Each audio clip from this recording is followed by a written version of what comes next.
Curling in the small town part of Manitoba is really big in the winter. It's something for the community to do, and it really brings the community together. We can hold annual events like our bonspiels and our weekly nights. It's really something to do for everyone in the community. You can do it from any age.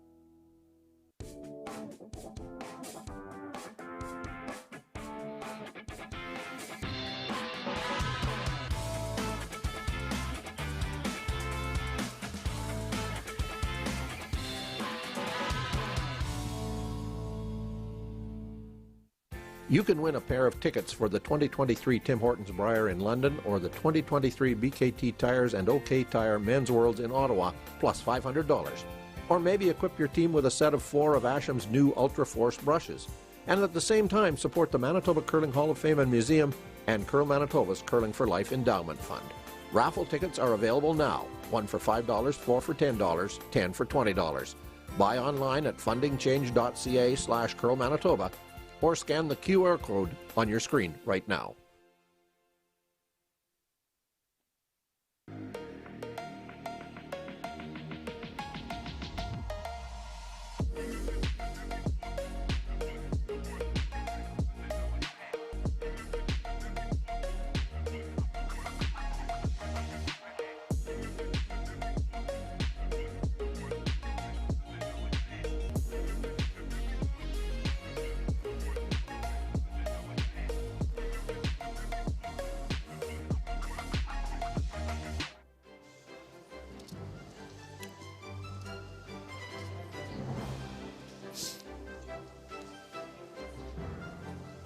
Well, good morning from East St. Paul, Manitoba, just outside the Perimeter Highway on the north side of the city of Winnipeg. The home this week of the 2023 Curl Manitoba Scotties Tournament of Hearts presented by Rocky Mountain Equipment. We've had a wonderful week of curling. We're down to the second last day. We will have 2 draws for sure, a 10 a.m. draw, a 4 p.m. draw, and depending on how these first 2 draws go, possibly an 8 p.m. tiebreaker game. The situation is exactly this. 6 teams have advanced to the championship round.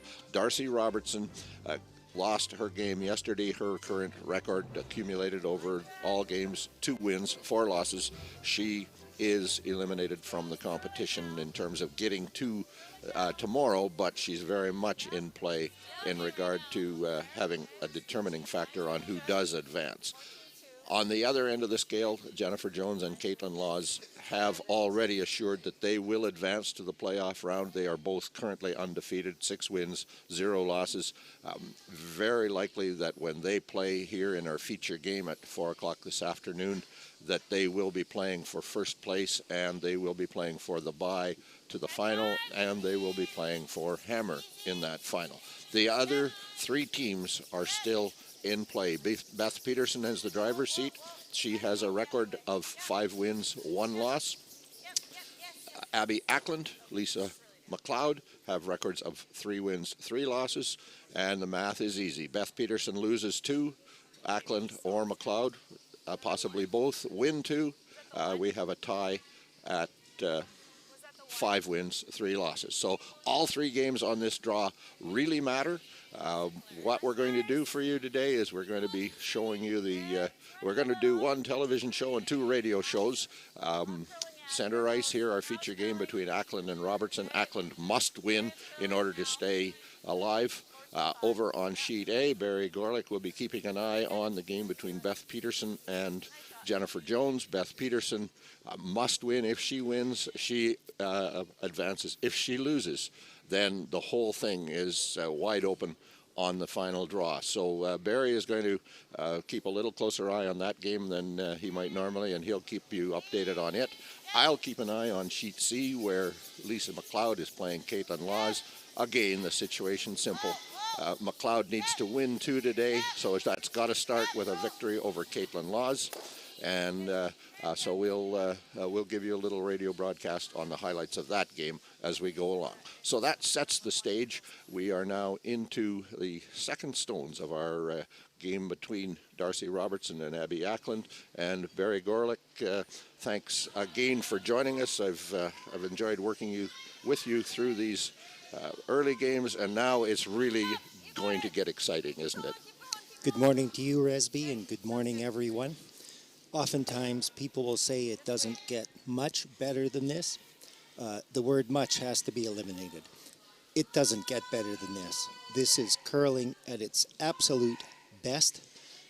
It's going to be an exciting day. We're in round 1 of a 10-rounder on our feature sheet. And what you can see is early on, both teams are bobbing and weaving, feeling each other out, trying to get a read on the ice, playing rocks in the rings. This is going to be a quick and conventional end unless there should be a miss, and we'll have plenty of time to talk about the finer points of the strategy in the coming ends. But this is curling at its absolute best on all 3 sheets. In our feature game here between Darcy Robertson, the veteran, the 1986 Scotties champion, she's been back to the Scotties, the National Scotties a couple of times since that, a young team, an aspiring team, a team with a huge future. No pressure at all on the Robertson team because win or lose, the situation remains the same for them. You might say a huge amount of pressure on the young team, the ACKLAND team, skipped by Megan Walter, just to disavow of that concern. Draw to the button, forehammer, Megan Walter covered the pinhole. So she's come out here ready to play today. She knows her career certainly doesn't ride on this game, but her immediate short-term future really does, and she's ready to play. These young women, this new team, is comprised of 3 former world champions. Megan herself, at the age of 18, a 3rd stone on the World Mixed Curling Championship team, formed out of Winnipeg, skipped by Colin Kurtz. I had the pleasure of spending some time with the team last evening, and they already had this morning's game faces on. They weren't interested in my, and I won't prejudge or judge myself, but my jokes, which are usually never very funny anyway, they were already zoned in. They know they've got to run the table this morning and this afternoon. They came here to win. They're coming off a qualifying performance at their first ever slam in Camrose, Alberta 2 weeks ago. And frankly, without having to even ask the question, they're a little bit disappointed in the fact that they've missed a few shots so far this week. So they're here to some way, somehow scratch their way, claw their way into the final 3 playoff round tomorrow. And most dramatic probably of those misses was a hit against a pair that were sitting side by side with virtually no room between them. But Megan Walter, playing a double kill, actually threw her rock between them and gave up a steal of 2.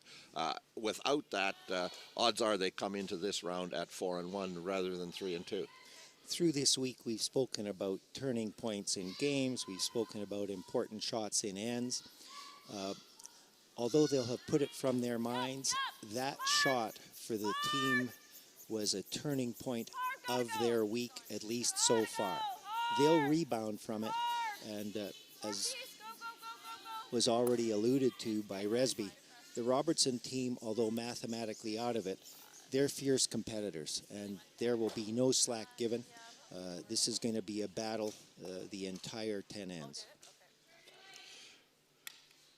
The opening end, however, a wide open affair, rock in the ring, trade shots ever since, and not surprising. I think the Walter team would be happy with this on this opening end to get their feet under them, get any nerves out of the way. There is a significantly larger crowd here this morning than we are accustomed to seeing, even at national and world events, when you can look around an NHL-size arena and count the attendees early in the day. It would take a few minutes to count the attendees here this morning. Not a full house, but if capacity is 500 here at the East St. Paul Arena, then we're talking about 250 to 300 people. Maybe I exaggerate a little, but certainly it is a good half full. East St. Paul is affectionately known as a bedroom community to the metropolis of Winnipeg. There are a lot of empty bedrooms already this morning in East St. Paul. An added advantage of an open end like this, in addition to letting the teams get their feet under them, with hammer, Megan Walter wants to retain the hammer in the even ends. If this ends up being blanked, she'll have hammer in 2. She's accomplished the job of getting hammer in even ends, and then you're going to see a classic effort to score a 2 in the second end, force a 1 in the third end, score a 2 in the fourth, and so on, to gain a mathematical advantage over Robertson. So Robertson's first shot of this opening end, a routine kind of hit and roll, inside out, contacts the inside of the rock, rolls over to bite the 4-foot circle. Over on sheet A, Jennifer Jones has the hammer. She has just made a play to remove a nice bit of cover that the Peterson team had set up to cover their rock that is hugging the button, and so it's definitely game on in the first end. Rather a stark contrast to our feature game at the moment. But no contrast to the game over on sheet C between Laws and McLeod, where McLeod has a pair of stones counting in the 4-foot, a couple of center guards in play, a Laws stone biting the edge of the 4-foot. So these are going to be an interesting pair of games beside us, and promise this game we're watching will also become a very interesting one. One of the other advantages of this style of this first end, a relatively quick end, Barry, and therefore some banked time, I guess you could call it, because guaranteed later in the game these ends are not going to be 3-minute ends. In fact, we've spoken in the past of the ability to play an end in 3 minutes or less. That's exactly how it's tracking on the available time to the teams now. From their initial allotment of 38 minutes, they're just now ticking down under the 36-minute mark. So this is all about banking time, in addition to getting a read on the ice, in addition to settling themselves, if that's even necessary at that level. So the Robertson team, last rock coming down the ice, rolls again over into towards the center, and they have concluded their first end of play in exactly 2 minutes and 20 seconds. Megan Walter is gliding down the ice with some speed too. Even that's saving a couple of seconds. The rock is already put in front of the hack for her, and she's going to let this go probably within the next 5 seconds without changing very much her pre-shot routine. Final shot of our opening and our feature game between Abby ACKLAND in a must-win situation, Darcy Robertson in a really want-to-win to impact the results situation. Megan Walter, final stone. And she does hit and blank, and she played her end in 7 seconds less. So we have completed one. It is not, zip, zip. And we'll go to the second end in East St. Paul in just a moment.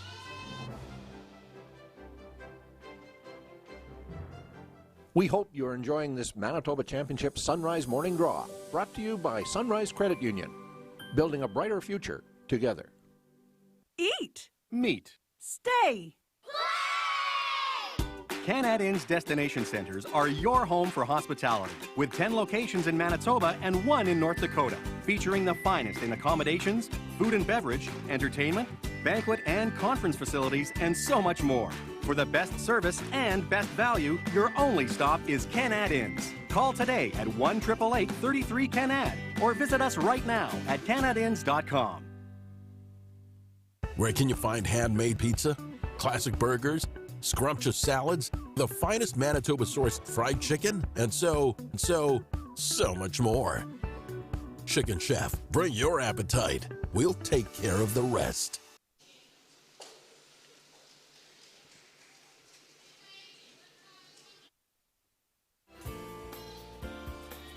We're back inside the East St. Paul Arena, where our feature game had a very quick first blanked end. Megan Walter earned the hammer with a pre-game draw to cover the pinhole. Robertson had 1 rock in the rings. Walter banged it out and rolled out to blank. And So the routine start happens, Yellowstone into the 4-foot, Redstone to corner guard, Redstone being the team ACKLAND, and there is one shot to come over on sheet A, and Jennifer Jones faces, I believe, for Barry Gorlick, and so we're going to... Here's the radio broadcast. I can't possibly, in fact, nobody can possibly replicate the booming, resonating voice of the late, great Bob Pickin, least of all me. But if Bob were commentating, he'd be saying right now, this has turned out in a way that was completely unexpected. Jennifer Jones being tested early, drawing against 4 in the opening end of the game. She's released the rock. The brushers are just cleaning it. They aren't on it hard. Mackenzie Zacharias likes the line. She has to... There's the image. The rock is just across the hog line. Jennifer is trying to capture a piece of the side of the button. And ladies and gentlemen, try that at home. She covered the pinhole. Is that not the shot of a champion, facing 4 on the opening end of a game? So we'll try to do that a little bit for you, folks. We won't overdo it, but when we see a critical turning point kind of shot, we'll see what we can do to get you some kind of an image of that shot on the other 2 sheets. Back in our game, we have the developed situation after lead stones, a yellow rock in the 4-foot with a yellow guard on it, 2 red corners. Darcy Robertson playing an in-turn draw, relatively wide, showing us that the ice is not unlike what it was yesterday. Mackenzie Elias, the lead for Team ACKLAND with her second stone, was asked to come around a perfectly placed corner guard and actually ticked it. The rock moved a little bit more than expected. The weight seemed perfect. So once again, Resby, as we saw on this sheet last night, there's a ton of movement, and the teams are going to have to make a slight adjustment to allow for it. So Darcy Robertson, throwing yellow, throws a second rock into the 4-foot circle, and Megan Walter now asking her lead, Sarah Oliver, as Barry Gorlick has told you. Sarah throwing her first stone. As Barry Gorlick has told you, Sarah is a world champion, a mixed world champion a few years ago. And she's going to play the straight run back. Over on sheet C, final stone of the end, Caitlin Law's situation has changed a little bit. She does have a double kill, a relatively routine kind of double kill. She makes the 1, she makes the 2. No, she does not make the second. Pushes it to the 12-foot circle. Had a shot, double kill for 3. Stays in the rings with one of them, ends up scoring just a single. So Caitlin Law's an opportunity there to double kill for 3, gets just the 1 on that sheet. And there's an interesting observation, even at the club level, if an outcome like that was the result, those of us with Romanian heritage, for example, would get upset. Caitlin just laughed, Jill Officer just laughed, Kristen McCush laughed, and Jocelyn Peterman came over to the huddle, and they just shook their heads. It just means absolutely nothing to them because she threw the rock well. The call was perfect, and we've heard from her before, but the goddess of curling said, not this time, Caitlin.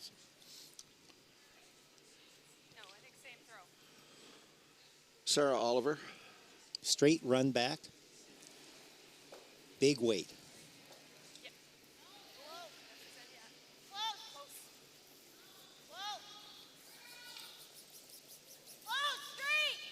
Going to make contact, 1 back onto the other, pushes both out of the rings. Does leave a red stone that's about half open in the 4-foot, but a wonderful shot to now bring the momentum back to the red stones, the ACKLAND stones. Sarah Oliver is a tremendous athlete and a superb curler. Until this year, though, her specialty was throwing lead stones. In fact, she was the lead on the 2019 World Championship mixed team. She's moved up to second and has had to perfect the skill of throwing hard, throwing often, and throwing poker straight. And those are 2 illustrations of the fact that here now just 4 months into her first season at second. There's no worry at all about her ability to clear rocks. So you saw that wide draw didn't curl quite as much as Darcy Robertson had hoped or expected. Did get that really gentle rub off the outside red stone to deflect over to sit into the 8-foot circle dead behind the guard. Abby Ackland, the team is in her name. Lineup shuffle a short while ago. Megan Walter now calling the game and throwing last stones. Abby Ackland is a paramedic with the city of Winnipeg in her spare time, but that's a full-time job.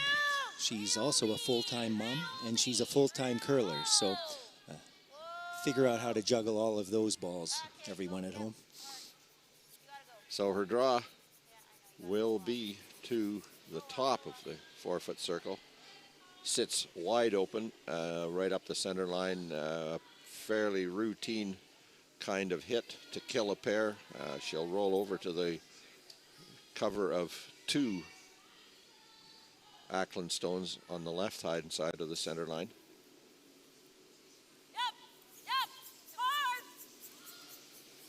So Gaetan Gauthier's hit is underway.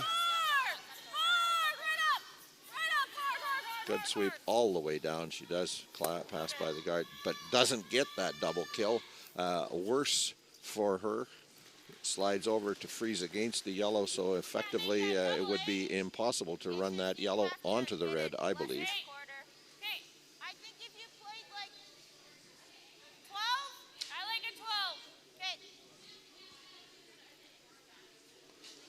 But Megan Walter doesn't like it there. She'll play a lighter weight kind of tap shot, getting it to curl a little bit and punch the yellow back through the 4-foot. 12 does not refer to the red ring at the scoring end. 12 refers to the time they're expecting hog to hog, which is on this ice pretty close to bumper weight.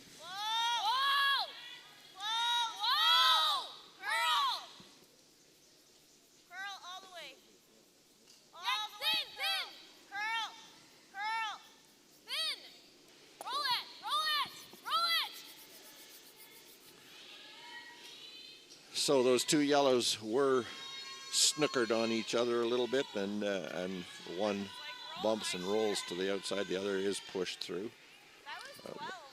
That's a good example of, and we've referred to it in the past, how lively this set of rocks is. Down weight like that, with the gear effect of the top rock spinning away, it actually pulled itself right out of the rings.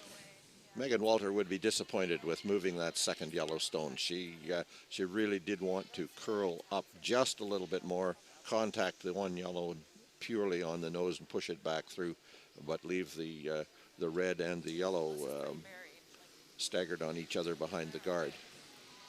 Not a good result for the Walter team, because Darcy Robertson now can go to the shot stone, roll back to the left, and lie a pair.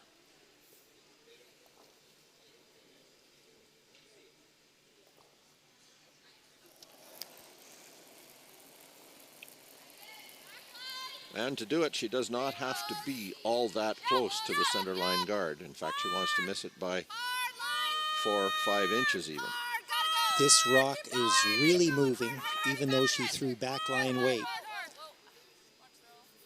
Over curls, crashes, leaving the Walter team, the Ackland team, the opportunity to hit yellow and roll behind a corner guard.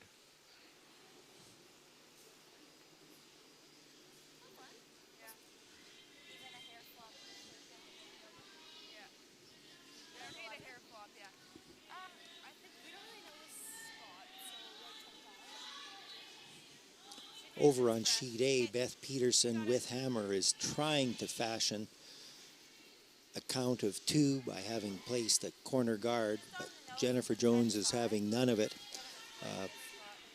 That end now is wide open, a stark contrast with the first end that they played.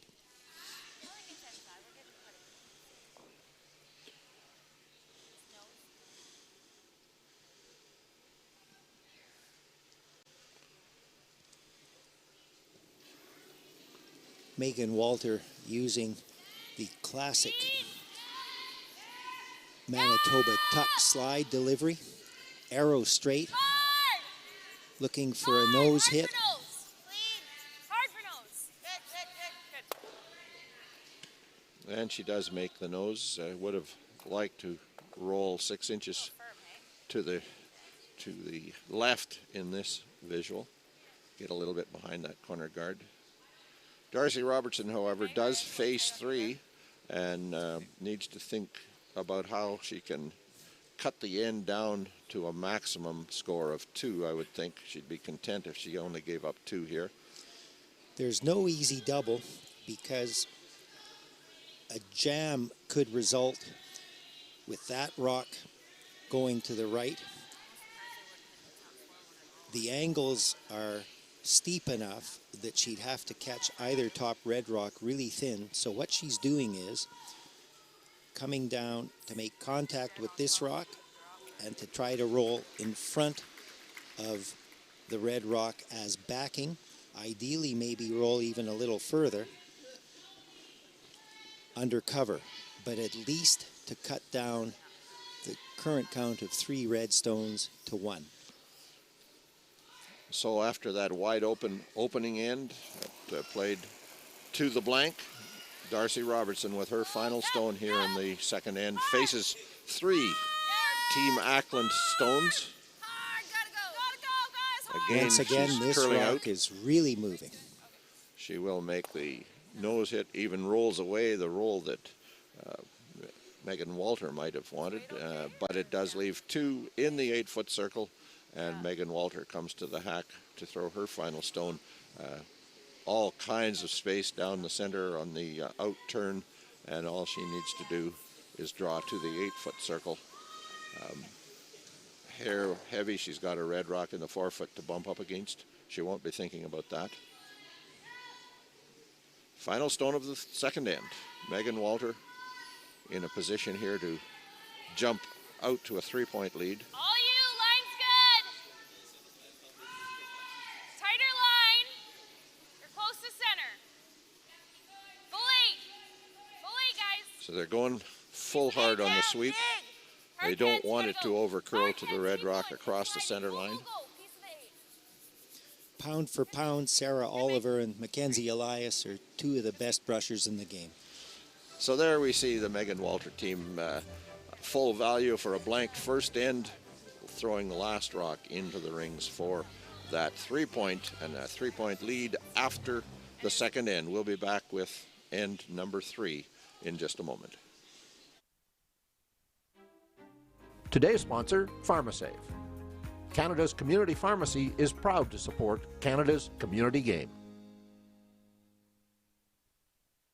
Asham Curling Supply. Superior fit, comfort, and performance. Asham curling shoes are the best we've ever used. Hi folks, I'm Arnold Asham, and our product is always satisfaction guaranteed or your money back. Asham Curling Supplies. That's your best delivery of the day. You can win a pair of tickets for the 2023 Tim Hortons Brier in London or the 2023 BKT Tires and OK Tire Men's Worlds in Ottawa, plus $500. Or maybe equip your team with a set of 4 of Asham's new Ultra Force brushes. And at the same time, support the Manitoba Curling Hall of Fame and Museum and Curl Manitoba's Curling for Life Endowment Fund. Raffle tickets are available now. 1 for $5, 4 for $10, 10 for $20. Buy online at fundingchange.ca/Curl Manitoba or scan the QR code on your screen right now.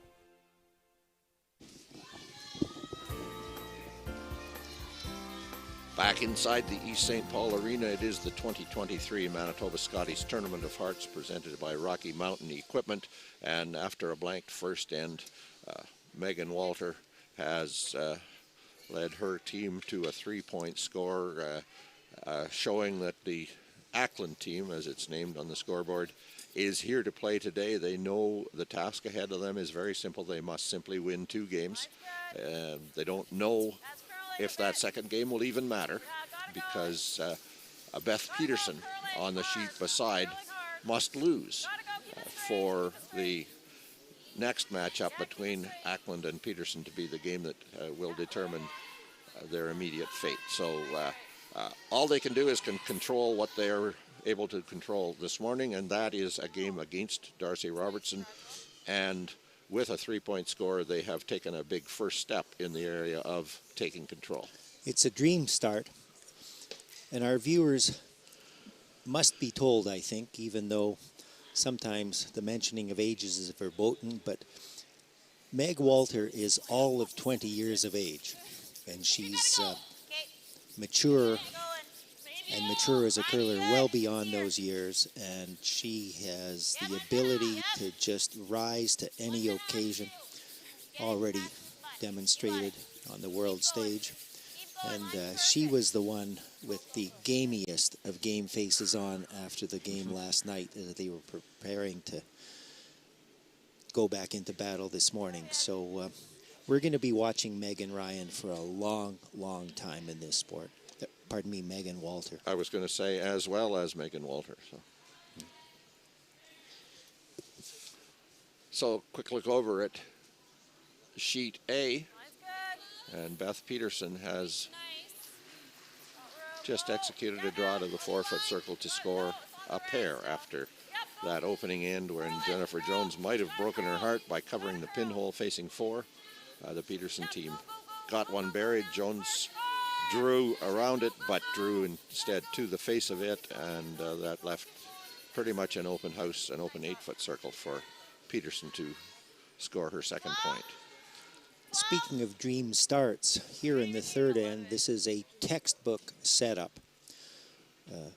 Invoking the no-tick rule for the red center guard, the placing perfectly of a corner guard, and now another draw shot to come against the yellow rock that's just about biting the 8-foot.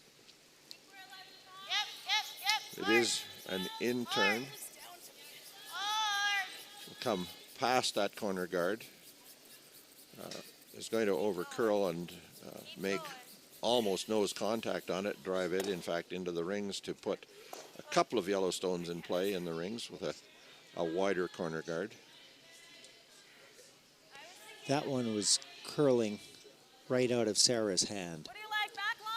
This ice is very unforgiving. If you get the rock started at all in the direction you want it to travel, it's gone.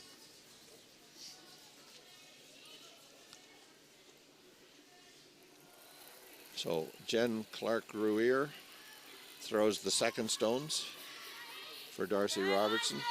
She holds the broom on the skip shots. She goes wide on that in-turn that we've seen throughout our broadcasts. Passes by that guard, will get to the nose, almost a little across the nose, and roll a wee bit open, but angled back onto the red stone in the top of the 4-foot circle. And now Megan Walter is not messing about with weight on this one. She's asking for a hit, an out-turn hit. Should run straight down the ice, looking at the possibility of a double kill. Speaking of messing about, you wouldn't want to mess about with Megan Walter on a curling sheet or outside of a curling sheet, because she makes her living as a kickbox instructor. Very competitive athlete, multi-sport athlete. That one curled up a little more than Walter expected, and removes one yellow stone, juggles things around in the middle, but the yellow stones, the Robertson stone, does lie one at the moment. Sorry, what kind of weight? 9. Okay, I've got just air, so.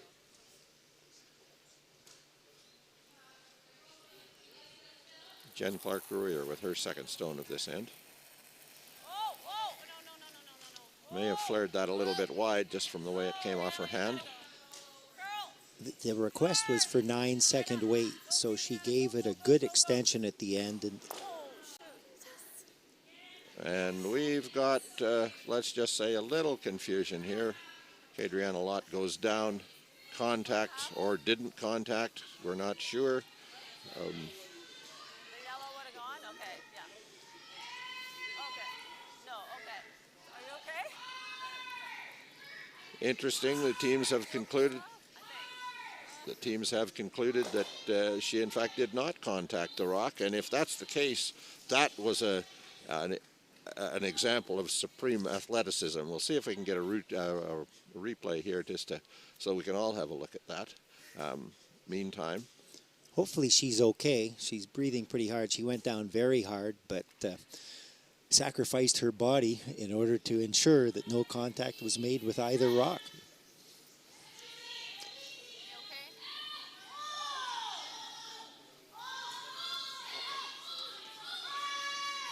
so it's Abby Ackland with the hit opportunity. Little tap past the red rock in the back of the 8-foot circle, rolls under that center line guard. A very nice, delicate tap weight kind of takeout. I think we gotta try that again. This back line.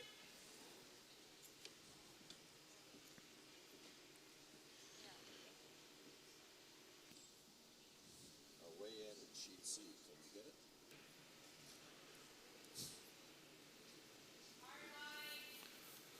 Cross on sheet C. We're going to jump over there for a minute. It is at the far end of the arena, so we can't really tell what's going on, but there appear to be 1, 2, 3, 4 Laws rocks in the 8-foot circle, 2 red McLeod stones. Lisa McLeod, I think, just drawing to the 4-foot circle, trying to get to backing, yellow backing. We can't tell who. Here it is. Here's our shot here. The red stone, as you can see, is biting the top of the 4-foot circle. Yellow probably shot rock. Lisa McLeod trying to get around the outside here and draw to it, but isn't going to draw up to it. So we'll report to you momentarily. Would guess there might be a measure, but no, the gesture there was that it is yellow. Yes, it is an indication of a yellow, a Laws steal of 1. So that goes from being a possible deuce for McLeod to a single steal for Laws, and she leads 2-0 over there. Back here on our sheet,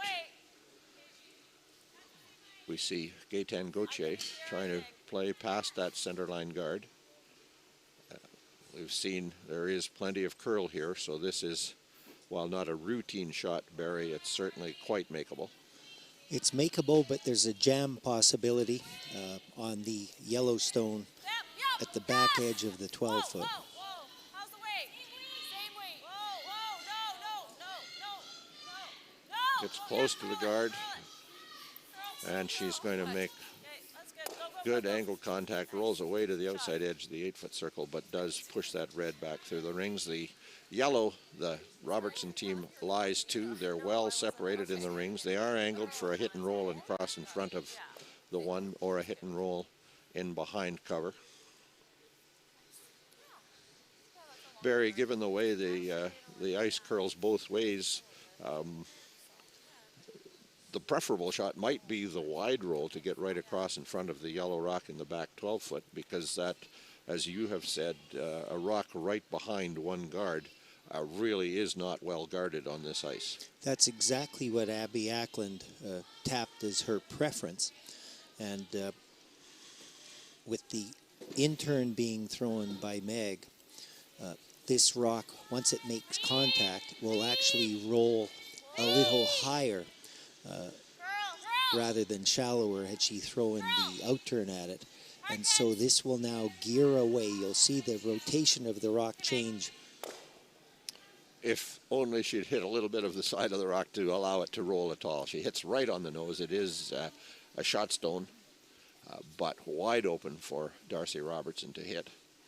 And the Robertson team well set to score a deuce after having given up that 3 on the second. We've been watching this sheet all week, and that in-turn path coming right over the RME logo halfway between the hog line and the top of the 12-foot has run straighter than any of the teams we've seen have expected it to, and that was another example of it.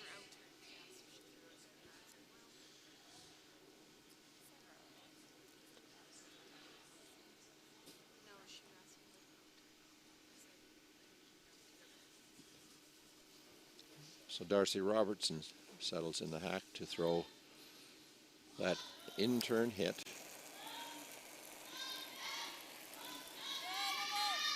She's throwing a lot more weight than Megan Walter did.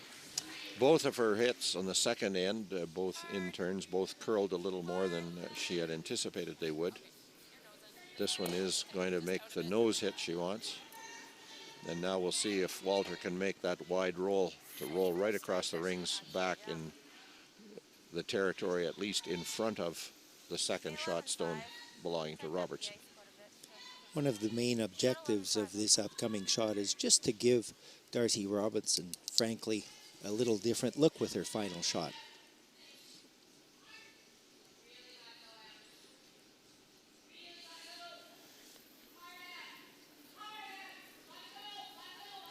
The hit is underway.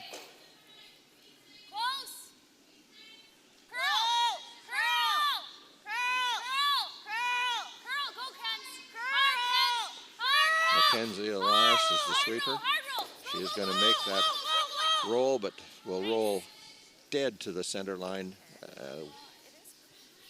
forcing Darcy Robertson to play that very gentle shot past. She's got to push it about 5 feet to get it back into the 12-foot to count a pair. It's pretty buried, hey? Do you have any on this side?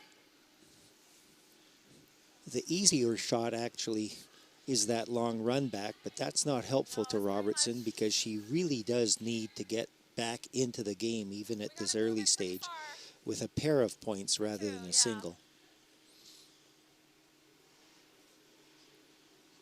And when I said she had to move it 5 feet, I'm going to suggest that I was significantly wrong in my estimate. She's got to probably move it as much as 8 feet.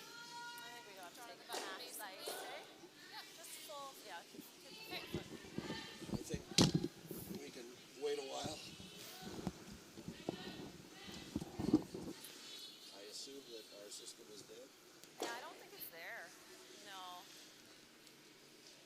It's fully buried. Okay, this has to be... I think a breaker popped. A breaker must have popped.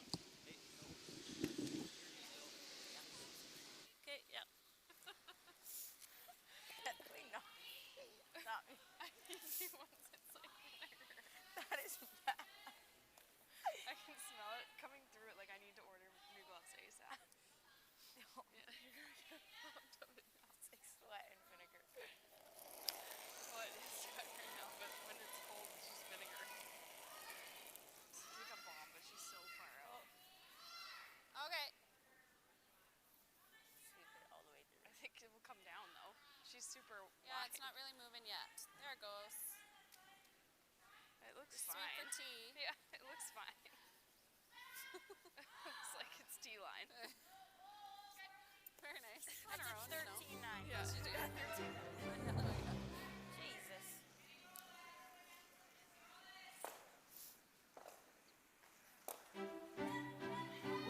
Came down just in time. My 13 came down.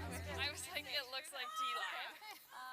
We hope you're enjoying this Manitoba Championship Curling, brought to you by Seagram's 83, Manitoba's favorite Canadian whiskey. At McMunn & Yates, we've always believed that good neighbors make for better communities. McMunn & Yates has everything you need for your next project, right at your fingertips. And McMunnandYates.com will always be there, ready to help.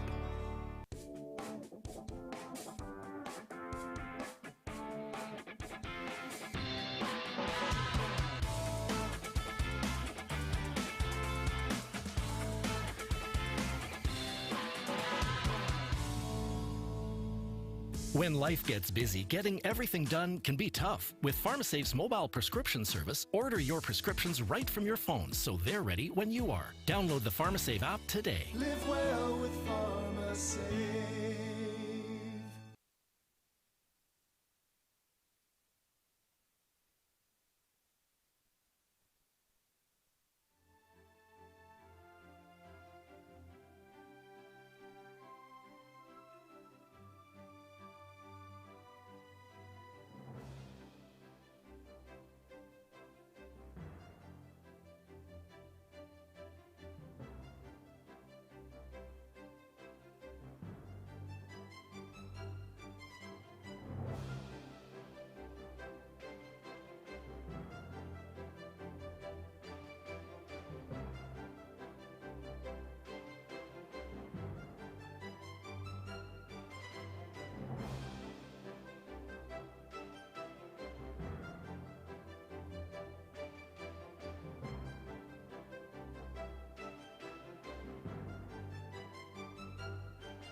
half over, just like the. We going or no? Yeah, go a little bit. Yep, yep, yep, yep. Just let it stop. Whoa, whoa, whoa. On center. Okay, good.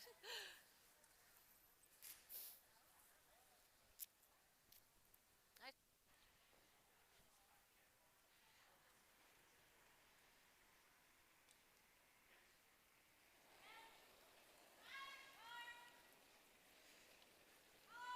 This is Okay, easy. Top B. eight. Line's good. Top eight right now. Line's good. We Top got room. Top 4. T-line. T-line. Room. We're really sliding. Room. Really sliding. Room. Got a curl. Coming down. Easy, easy. Just here. Yeah, I don't want to touch it.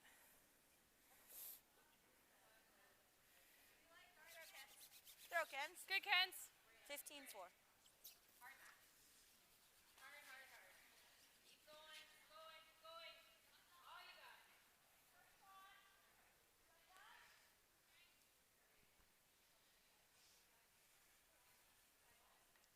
Good, Kens.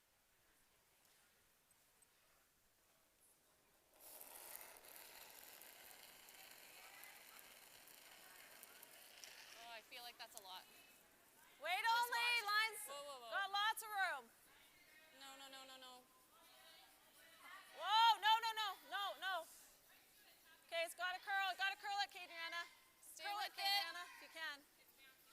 Oh, okay. No, no, no, no, no. That's okay. Good.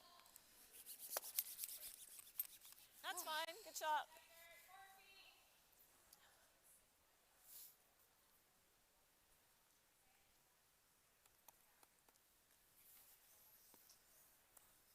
Sorry, guys. Yeah, sorry. Just didn't want to guard it, and I overcompensated. Yeah. Yeah, sorry. What was that split? 75. Ooh, yeah. That's loads. Down decently. Like it would have been back, like by back 12 is not that close. 11, 5. Whoa, whoa, whoa. Little down. Whoa. 11, 5. 11, 5. Well, here we are in the East St. Paul Arena. We had to use perhaps too technical a term, a little glitchy thing happened with the power supply here in our broadcast location. We understand that the video continued, so you did see Darcy Robertson draw to the 4-foot circle for a single point to conclude the third end. Score at 3-1 now, playing in the fourth end. A yellow Robertson stone biting the back of the 4-foot, a couple of red stones in play, a couple of guards in play, and it is going to be play out to be an interesting end as Robertson tries to hit a red stone in the top of the 8-foot, get a little bit of roll behind center. Not going to get the roll. She's going to roll a little bit away. No, pretty much a nose hit. So yellow Robertson lies 2. Nope. Turns out Walter indicates that that red in the back is second over the yellow at the top of the rings. Looking at the objectives of each team, Robertson's thought would have been to force Abby Ackland's team to a single point in this fourth end, another even end where Ackland's team has hammer. But Ackland could have had the thought of potentially playing a blank if a 2-point score wasn't materializing. A blank is out the window, Resby, and the only question is going to be how can Abby Ackland fashion a pair of points rather than a single. And she's going to try to start that process with the last of the second stones. Sarah Oliver does hit and roll across into the 12-foot circle, dead behind cover. 2 reds, red being the Ackland team, 2 reds, both in the back 12-foot, either side of the rings. Third shot rock is the yellow rock that you see at approximately 11 o'clock on a old style clock dial. The Robertson team, with a brief consultation, has decided to get aggressive. There's risk to it, but they're drawing rather than banging out the red counter at the edge of the 12-foot circle. This has to be made perfectly. So So it is curling up to the center line. It is not going to get past that yellow guard, pushes it over to improve the guard situation on the right-hand side. And Walter will ask Abby ACKLAND to go around. While all of that is unfolding, Jennifer Jones has scored a pair on the third end and lies 2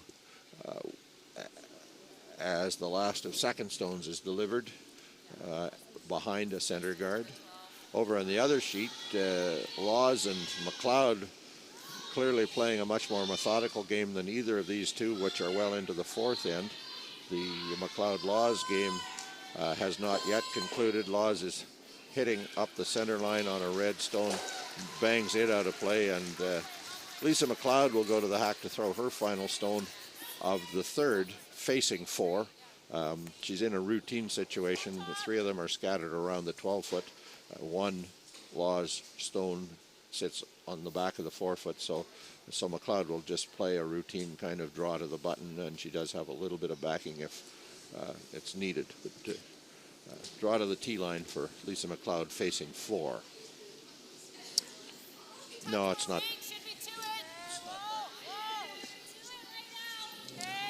That said, anytime you're drawing against 4 points, it over time has an effect on your hair color.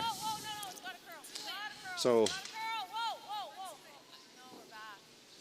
Gautier's draw, a little bit of sweep to rub off that Yellowstone would have been helpful because it does slide through the back. It does bite the back of the 12-foot, but the ACKLAND stone had slid a wee bit deep back of the 12-foot or back of the 4-foot, providing a wonderful opportunity for Robertson.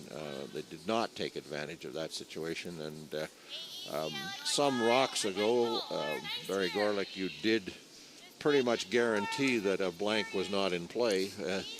At the time, I was going to contradict you. I'm glad I didn't. This end has developed very much into a multiple score potential for the ACKLAND team. Nothing good has happened for the Robertson team. Their play calling has been just fine, but they've been struggling with execution.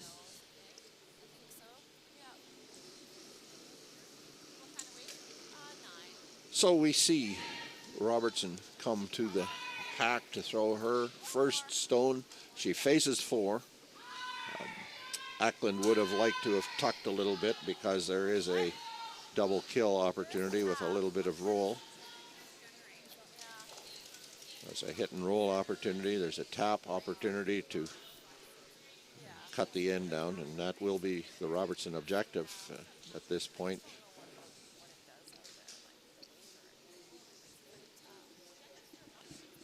Well, I have to confess I was distracted momentarily. It took my eyes off sheet C, and as I had promised you at the start of the game that I'd be keeping an eye on it, I clearly have failed because the last stone delivery by McLeod, for whatever reason, can be called a failure in that there is a 4 on the board beside 2 singles, and Caitlin Laws leads Lisa McLeod by 6-0. So barring somewhat miraculous comeback, Lisa McLeod is in trouble. She needs to win 2 games, just as Abby ACKLAND needs to win 2 games today in order to have a chance into that playoff tiebreaker situation. So Laws leads 6-0, playing the 4th. That's too bad. I'm afraid my comment about the effect on hair color of drawing against 4 was a little bit prescient. It's just a shame that she wasn't able to draw down to the 1 Laws stone that was ever so slightly behind the button on the center line. So they'll play on in that sheet. Yellow Laws stone into the top of the 12-foot circle, and McLeod will try to use the no-tick rule to build a bunch of clutter. We saw Robertson attempting a double kill.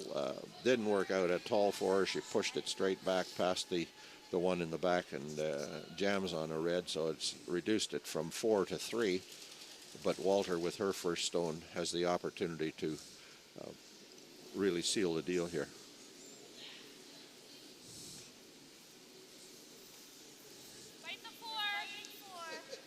Darcy Robertson, regardless of the outcome on this throw, is already talking about damage control because the ACKLAND stones are very well positioned, spread right across the rings, all behind cover. And a mistake by the Walter team. They go right to the tee line. Robertson can bail out of this thing with a perfect freeze. Could actually be frozen and shot stone.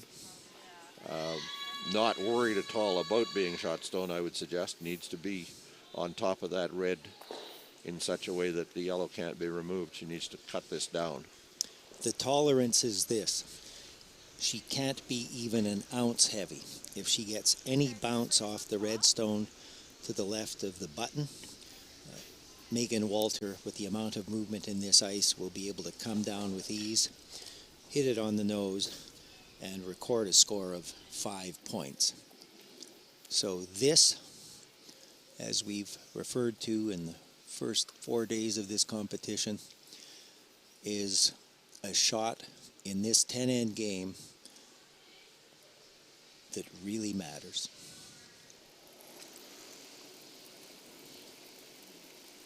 And we'll see if the veteran Darcy Robertson can rescue the situation with this out-turn draw.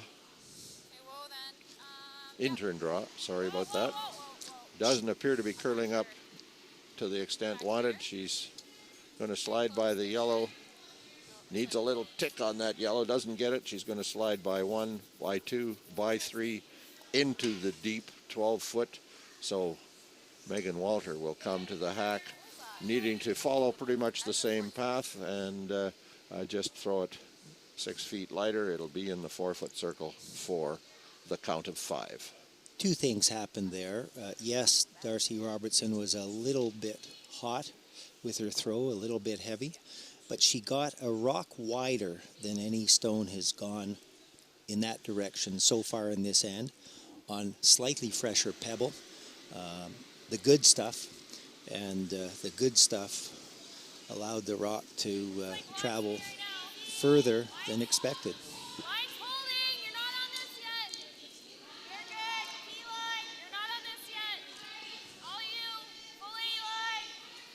Great communication. This shot's being made. The sweeper's just sweeping it full to the 8-foot, right to the 4-foot, and it is a count of 5. So Darcy Robertson will now trail Abby ACKLAND, the Megan Walter skip team, by a score of 8-1 after 4 completed ends. We will have the 5th end in this game in just a moment. Thank you for joining us for this Manitoba Championship draw, brought to you by Seagram's VO. Masterfully blended, distinctly Canadian. At Viterra, we believe in the power of connection. Our world-leading agriculture network connects producers and consumers to supply top-quality food ingredients each and every day. Our team takes great pride in working closely with farmers to help feed the world. It's something we've been doing for over 100 years. And as an industry leader, we're dedicated to playing a critical role in meeting the needs of a growing world. Because together, we're stronger and achieve more. Asham Curling Supply. Superior fit, comfort, and performance. Asham curling shoes are the best we've ever used. Hi folks, I'm Arnold Asham, and our product is always satisfaction guaranteed or your money back. Asham Curling Supplies. That's your best delivery of the day. Well, the game has been broken open.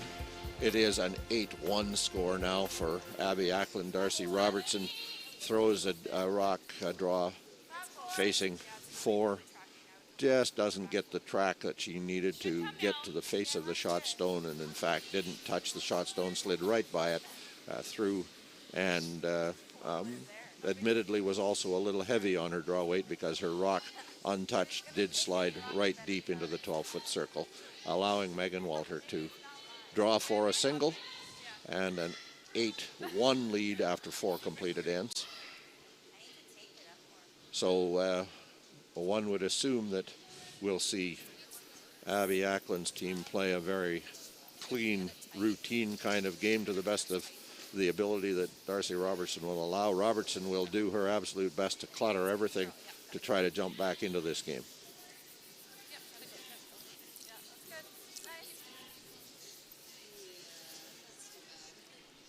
The perfect example of that is the second shot being called by Megan Walter for Mackenzie Elias. No thought of putting any rock in front of the rings that could potentially be used by Darcy Robertson as cover, coming right on top of the stone that is almost biting the forefoot in order to put two stones in the counting area and start to clutter up the scoring area in a way that will be unhelpful to Darcy Robertson.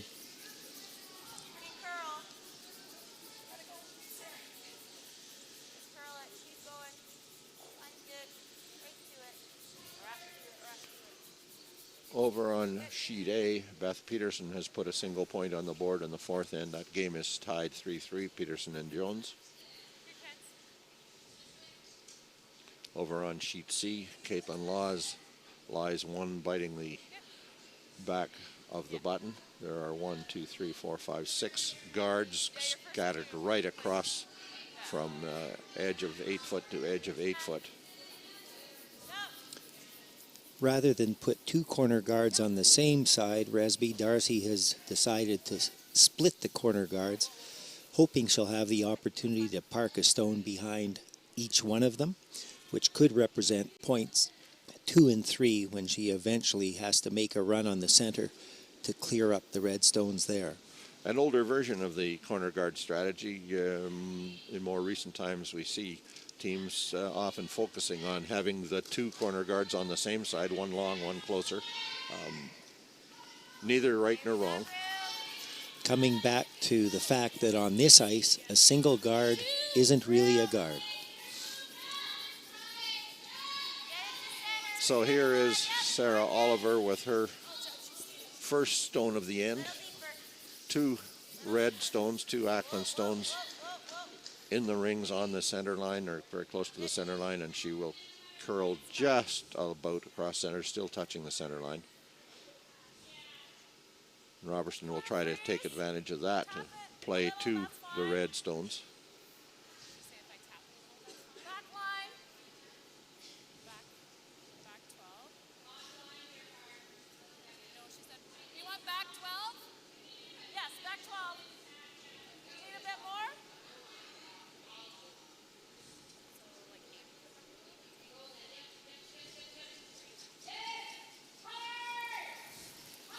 The comment 8 for back 12 refers to the split time from the back line of the rings to the hog line, 3.8 seconds, the shorthand being 8. So this is the draw. It's going to come to that center line guard. That was the 6th rock of the end, so no foul with the removal of that guard.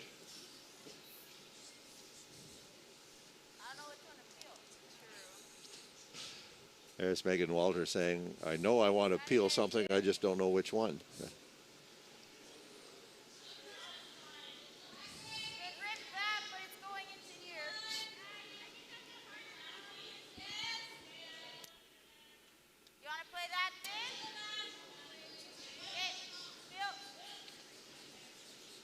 So she wants to remove a couple of rocks. She's just trying to figure out which two, and she's decided that the two that, in a perfect world, the two that'll go will be the high yellow on the right-hand center, rolling across and removing our own guard, which is the close guard on the left-hand side of center.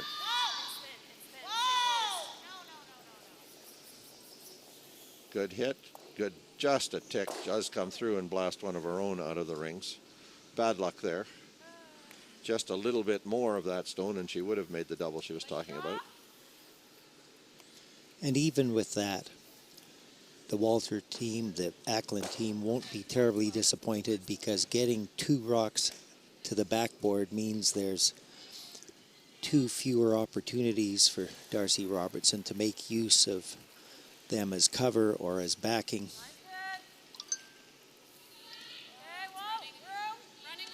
The overarching objective of Team Ackland is to keep this end as clean as possible, in spite of the fact that there are corner guards set up on each side of the rings.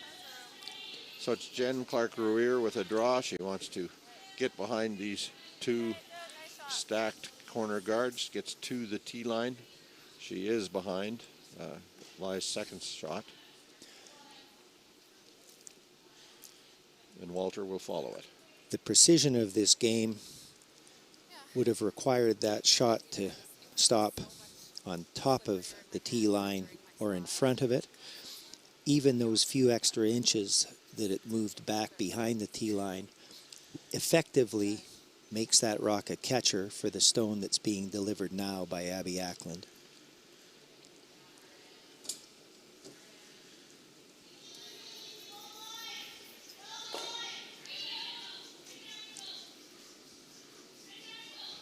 So the Ackland out-turn draw is underway.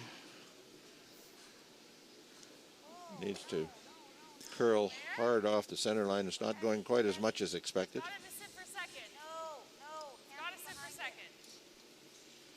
Does get to the tee line. That was an example of these strong brushers, and particularly Mackenzie Elias on the inside, jumping that rock early and actually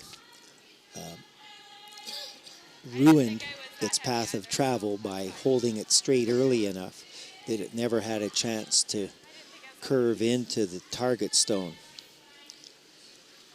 They must have thought the split time was a little bit down. They must have thought that it was going to come up a little bit short. Gaetan Gauthier now throwing an out turn. She wants to hit the red stone that was just delivered to the tee line and get a roll across behind center. She's not going to go behind center. She will, in fact, sit pretty much dead and allows a hit opportunity, fairly routine double kill opportunity, in fact, with a little bit of roll inward to the center line.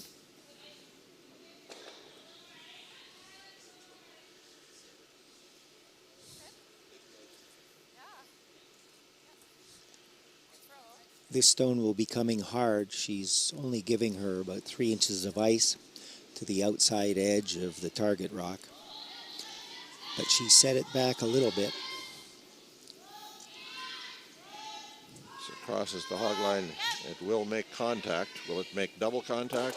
Yes, it does. And in fact, rolls the red rock right straight across and out of play as well. Again, an outcome that won't trouble the Ackland team at all. The worst thing that could have happened would have been for that red rock to hang behind the tee line and act as a stopper for the Robertson rock that is now coming.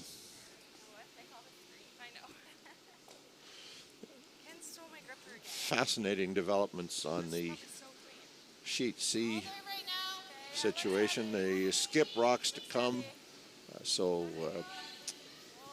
a dozen stones have been played. 2 are behind the rings, 2 are in the rings, 2, 4, 6, 8 are in front of the rings, and Janelle Locke with her last stone of the end has just played a hit on a guard on the right-hand side of center line, wanted a nose hit, hoping to have something later that they might be able to tap up because there's simply nothing that can be done on the other side of the sheet.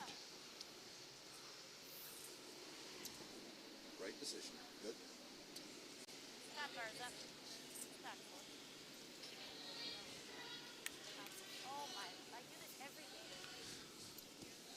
So if it does, then I will ramble on a bit about the situation before we break away, okay? Yep. Might even include Barry, and we might do 3 minutes of analysis. Is that okay too? Might talk for half an hour and then continue talking. Then talk about the 2 games beside us. All right, just testing me, just testing. Okay, stay close, Ken. Good. Stay close. Yep. Yeah, little Kens. Whoa. Yep. Whoa. Whoa. Whoa. Whoa. Whoa. Curl. Curl. Curl. Curl. Curl. Curl. Curl. Curl.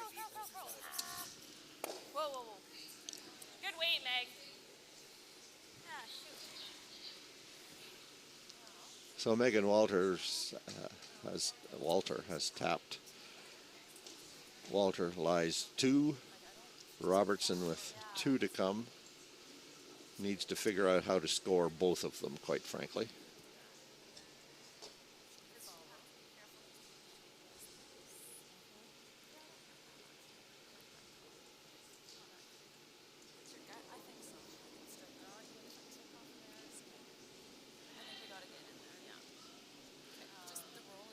Caitlin Laws just made a very nice draw wide around the red rock that I referred to as having been set in place for later promotion. Lisa McLeod promotes that red rock, pushes it across the face of a yellow stone, a Laws stone in the 4-foot circle. So Laws with 2 rocks to come, 1 for each skip. Laws lies 2 over there. Okay, let's draw around there. Back here on our sheet, you can hear Darcy Robertson say, let's draw around there. She'll try to draw to the tee line behind the center line. Can't call it a guard because it's a counter in the top 12 foot, but behind that center line rock.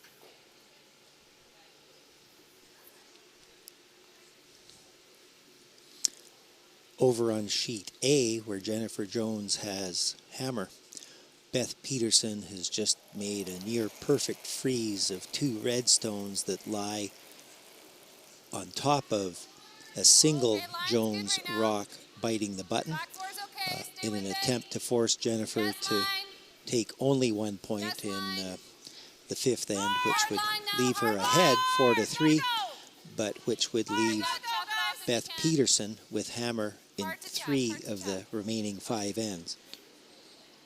And here, futility continues for Darcy Robertson. Her draw that needed to be in the 4-foot, or at least fully in the 8-foot behind the red, comes up just a little bit short. Maybe impacted by that little bit heavy on the last shot on the previous end. The Walter team, the ACKLAND team, lies 2. And if they guard, there just simply will be nothing. If you heard any applause there, it was Caitlin Laws drawing through a relatively small port to bite the front of the button. Lisa McLeod faces 3 with her last shot, and very difficult chance to even cut them down to 1. They might count them down to 2. Lisa McLeod's eyeing up a Hail Mary. Megan Walter draw maybe overcurls just a little bit, does overcurl. It leaves that whole outturn side of the outturn side coming down just past the yellow center line rock. She can make contact. The overcurl gave the only opening even available or possible to Darcy Robertson, because the Robertson corner guards now working against her, neither draw path, that is either the outturn side or the in-turn side, is at all accessible to try to draw a rock to the button. And this hit, for one, isn't going to be enough, but it would be nice for her to make this shot and take a moment to consider whether at a score of 8-2 it makes sense to continue. The truth of the matter is, the way things have gone so far today for Darcy Robertson, it's not a routine shot at all. And not to say that's Darcy's fault, that's just the way the rocks are rolling today. Over on sheet C, Lisa McLeod playing a wide angle tap. Does tap it across the back of the button, back out into the 8-foot circle. And it would appear from the far end of the arena that Caitlin Laws has scored 3 to go up 9-zip. Darcy Robertson's rock is underway. It has to stay straight, really but moving. Is going to rub, roll, tick, bangs out 1 red stone. 1 red rock counts. Score of 9-1. Back on the other sheet, Beth Peterson has just made a double kill. She ticked off one of her own stones in the forefoot, but killed 2 yellows, and so Jennifer Jones goes to the hack to throw last shot with a single shot in the forefoot circle and a nose hit possibilities. You can see here our team has conceded with a score of 9-1. So to recap the situation before we end our live stream broadcast here from East St. Paul, Abby ACKLAND has done what she needed to do today. On this draw, she has won her first game of the day. It sits now, the situation simply is this: if Beth Peterson loses, Abby ACKLAND will play Beth Peterson on the next draw, and if ACKLAND wins, the two teams will be tied. They'll play another game later, a tiebreaker game, if Peterson wins that game. Not saying that Peterson has lost this game, Barry Gorlick, but, you know, if you looked at, let's just say, names, reputations, and records at the start of the day today, you would have guessed that Peterson was probably going to be in tough. So an interesting day ahead yet. Lisa McLeod down 9-0. Barring some kind of miraculous comeback, is eliminated from the competition in terms of that tiebreaker. So it comes down simply to ACKLAND and Peterson, the results of the Peterson game with Jones, and then the result of their game this afternoon. And many of our viewers celebrated Christmas on December 25th.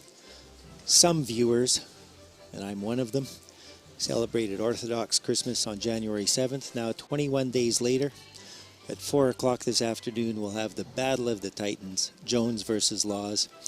Do whatever you want to do and need to do in the next few hours, folks, but we look forward to bringing that third Christmas present to you at 4 o'clock this afternoon. It's going to be can't miss sport, can't miss competition, and we expect the level of play to be off the charts. It has the potential to be a classic, a great game between Caitlin Laws and Jennifer Jones, as you see on the screen there at 4 o'clock this afternoon. That'll be our feature game here on the Curl Manitoba YouTube channel. We will keep a close eye on the situation, and the ACKLAND-Peterson game very likely will get the radio broadcast treatment at the same time. So that's it for now. My name's Resby Coots. I've been alongside Barry Gorluck. It's been fun to be with you this morning. We'll be back with you again this afternoon at 4 o'clock from East St. Paul, Manitoba, and the 2023 Scotties Tournament of Hearts, presented by Rocky Mountain Equipment.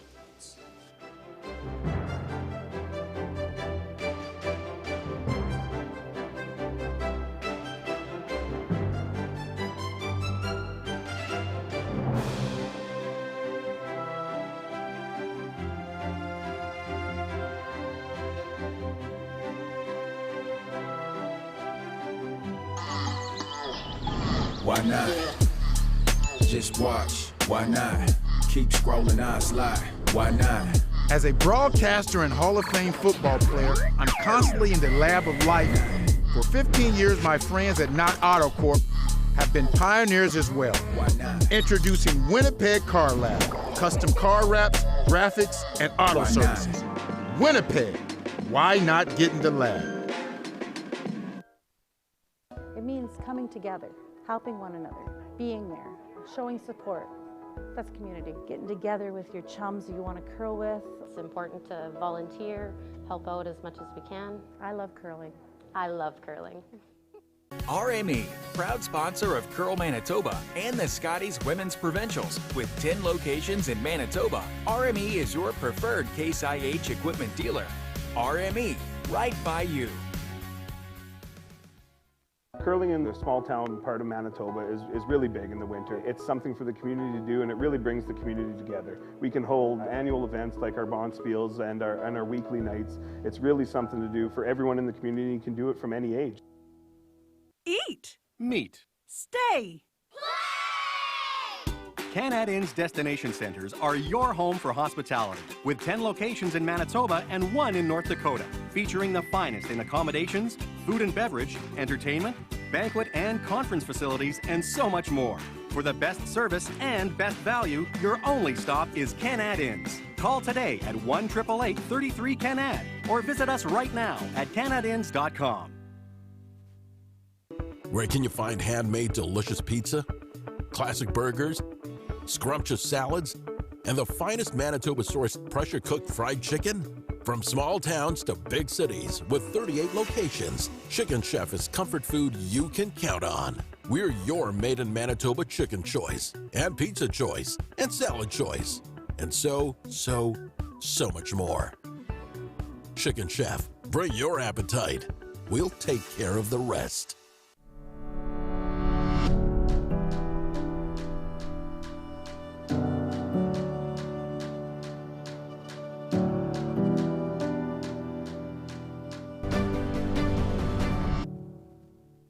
Asham Curling Supplies. Superior fit, comfort, and performance. Asham curling shoes are the best we've ever used. Hi folks, I'm Arnold Asham, and our product is always satisfaction guaranteed or your money back. Asham Curling Supplies. That's your best delivery of the day. When life gets busy, getting everything done can be tough. With PharmaSafe's mobile prescription service, order your prescriptions right from your phone so they're ready when you are. Download the PharmaSafe app today. Live well with PharmaSafe. At McMunn & Yates, we've always believed that good neighbors make for better communities. McMunn & Yates has everything you need for your next project, right at your fingertips. And McMunnandYates.com will always be there, ready to help.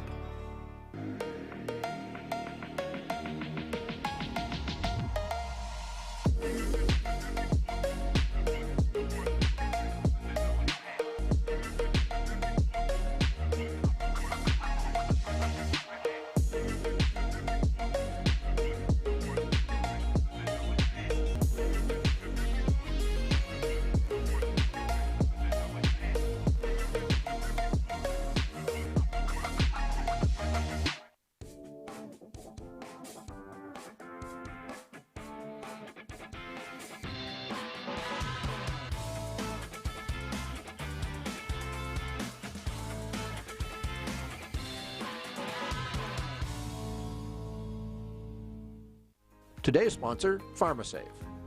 Canada's community pharmacy is proud to support Canada's community game.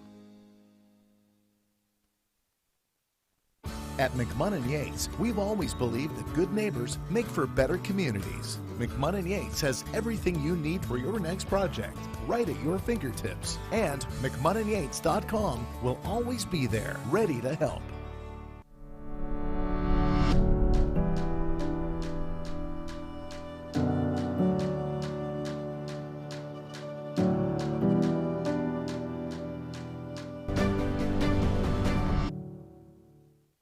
You can win a pair of tickets for the 2023 Tim Hortons Brier in London or the 2023 BKT Tires and OK Tire Men's Worlds in Ottawa, plus $500.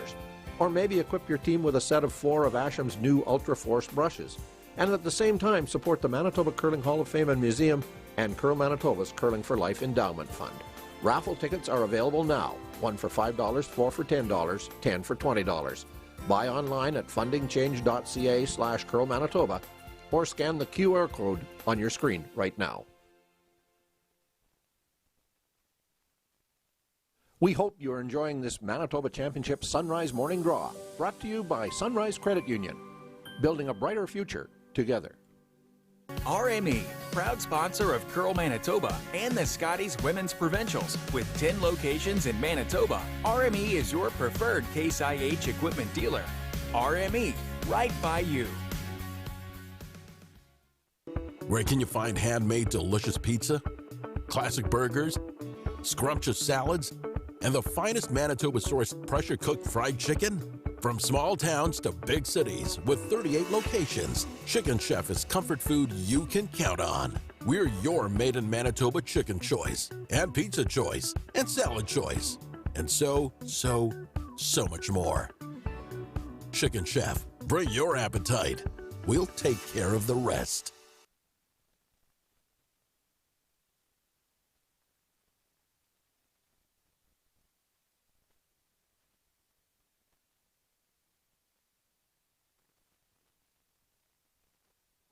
Thank you for joining us for this Manitoba Championship Draw, brought to you by Seagram's VO, masterfully blended, distinctly Canadian.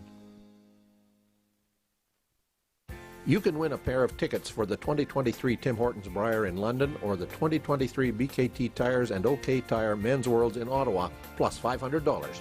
Or maybe equip your team with a set of 4 of Asham's new Ultra Force brushes, and at the same time support the Manitoba Curling Hall of Fame and Museum and Curl Manitoba's Curling for Life Endowment Fund. Raffle tickets are available now, 1 for $5, 4 for $10, 10 for $20. Buy online at fundingchange.ca/Curl Manitoba or scan the QR code on your screen right now. Curling in the small town part of Manitoba is really big in the winter. It's something for the community to do, and it really brings the community together. We can hold annual events like our Bonspiels and our weekly nights. It's really something to do for everyone in the community. You can do it from any age. We hope you're enjoying this Manitoba Championship Curling, brought to you by Seagram's 83, Manitoba's favorite Canadian whiskey. Where can you find handmade delicious pizza, classic burgers, scrumptious salads, and the finest Manitoba-sourced pressure-cooked fried chicken? From small towns to big cities with 38 locations, Chicken Chef is comfort food you can count on. We're your made-in-Manitoba chicken choice, and pizza choice, and salad choice, and so much more. Chicken Chef, bring your appetite. We'll take care of the rest. When life gets busy, getting everything done can be tough. With PharmaSafe's mobile prescription service, order your prescriptions right from your phone so they're ready when you are. Download the PharmaSafe app today. Live well with PharmaSafe. RME, proud sponsor of Curl Manitoba and the Scotties Women's Provincials. With 10 locations in Manitoba, RME is your preferred Case IH equipment dealer. RME, right by you. We hope you're enjoying this Manitoba Championship Sunrise Morning Draw, brought to you by Sunrise Credit Union. Building a brighter future together. Eat. Meet. Stay. Canad Inn's destination centers are your home for hospitality, with 10 locations in Manitoba and 1 in North Dakota, featuring the finest in accommodations, food and beverage, entertainment, banquet and conference facilities, and so much more. For the best service and best value, your only stop is Canad Inns. Call today at 1-888-33-CANAD or visit us right now at canadinns.com. You can win a pair of tickets for the 2023 Tim Hortons Brier in London or the 2023 BKT Tires and OK Tire Men's Worlds in Ottawa, plus $500. Or maybe equip your team with a set of 4 of Asham's new Ultra Force brushes, and at the same time support the Manitoba Curling Hall of Fame and Museum and Curl Manitoba's Curling for Life Endowment Fund. Raffle tickets are available now, 1 for $5, 4 for $10, 10 for $20. Buy online at fundingchange.ca/Curl Manitoba or scan the QR code on your screen right now. Thank you for joining us for this Manitoba Championship Draw, brought to you by Seagram's 83, Manitoba's #1 whiskey. Today's sponsor, PharmaSafe. Canada's community pharmacy is proud to support Canada's community game. You can win a pair of tickets for the 2023 Tim Hortons Brier in London or the 2023 BKT Tires and OK Tire Men's Worlds in Ottawa, plus $500. Or maybe equip your team with a set of 4 of Asham's new Ultra Force brushes, and at the same time support the Manitoba Curling Hall of Fame and Museum and Curl Manitoba's Curling for Life Endowment Fund. Raffle tickets are available now, 1 for $5, 4 for $10, 10 for $20. Buy online at fundingchange.ca/Curl Manitoba or scan the QR code on your screen right now. We hope you're enjoying this Manitoba Championship Sunrise Morning Draw, brought to you by Sunrise Credit Union. Building a brighter future together. We hope you're enjoying this Manitoba Championship Curling, brought to you by Seagram's VO, integrity, tradition, and craftsmanship. You can win a pair of tickets for the 2023 Tim Hortons Brier in London or the 2023 BKT Tires and OK Tire Men's Worlds in Ottawa, plus $500. Or maybe equip your team with a set of 4 of Asham's new Ultra Force brushes, and at the same time support the Manitoba Curling Hall of Fame and Museum and Curl Manitoba's Curling for Life Endowment Fund. Raffle tickets are available now, 1 for $5, 4 for $10, 10 for $20. Buy online at fundingchange.ca/Curl Manitoba or scan the QR code on your screen right now.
We're back inside the East St. Paul Arena. 4 teams have left the ice. ACKLAND, Robertson, McLeod, Laws, both games ending after 5 identical 9-1 scores. McLeod has lost. ACKLAND has won. ACKLAND stays alive in the chase to advance to the playoff games. So what we've done is we've spun our cameras around a little bit. We're not going to be able to give you quite the quality of visual that we had been giving you from the center ice, the feature sheet. But you're going to see enough of this game to appreciate a truly wonderful curling game underway between Jennifer Jones and Beth Peterson. The situation is quite simple. Beth Peterson needs to win. It's not a must-win, but she does need to win this game in order to ensure she advances to the playoffs without worrying about the next game. If she happens to lose, then she plays Abby ACKLAND this afternoon, and an ACKLAND win would create a tiebreaker. Jennifer Jones, however, is Jennifer Jones, and we showed early in the game Jennifer facing 4 pinhole, covered the pinhole with a draw in that opening end. Just now on the 6th end, Beth Peterson made a wonderful draw, a freeze on the edge of the button, lying shot rock frozen against a Jones stone. Jennifer Jones once again covered the pinhole with a draw to score, this time just a single point. But Barry Gorlick, Jennifer Jones is simply playing outstanding today. How does she do that? It's absolutely money when she, in a game that matters to her, and by the way, ladies and gentlemen, she never plays in a game that doesn't matter to her. But in a game that matters to her, skipping this team of youngsters, we have already said that we won't discuss ages, but candidly, these young women on the Zacharias team aren't so very far away from being of an age where they could be Jennifer's children, but they look to her in the hack, and she delivers time and time again. Interestingly, Beth Peterson, mission accomplished in the 6th endo because she did hold Jen Jones to a single point. So with a 1-point advantage and 4 ends to play, this game is anybody's game at this point. If you had to give the advantage, though, keeping in mind there should be 2 hammers each, it would be Jennifer Jones simply by reason of the 1-point advantage. So this is going to be fantastic viewing from angles that we aren't used to, but the full view of the curling sheet will give you every visual you need to know what's being played. This is an outturn by Mackenzie Zacharias, trying to draw behind cover. As you can see, 2 Peterson stones on the right side of the sheet. Left side as we view it now. You saw that beautiful run up the center line, removing 2 yellow stones and bouncing the other to the far side. Mackenzie Zacharias, with her draw here, slides deep of the rings, and Beth Peterson now has the opportunity to play the same shot, try to get some cover.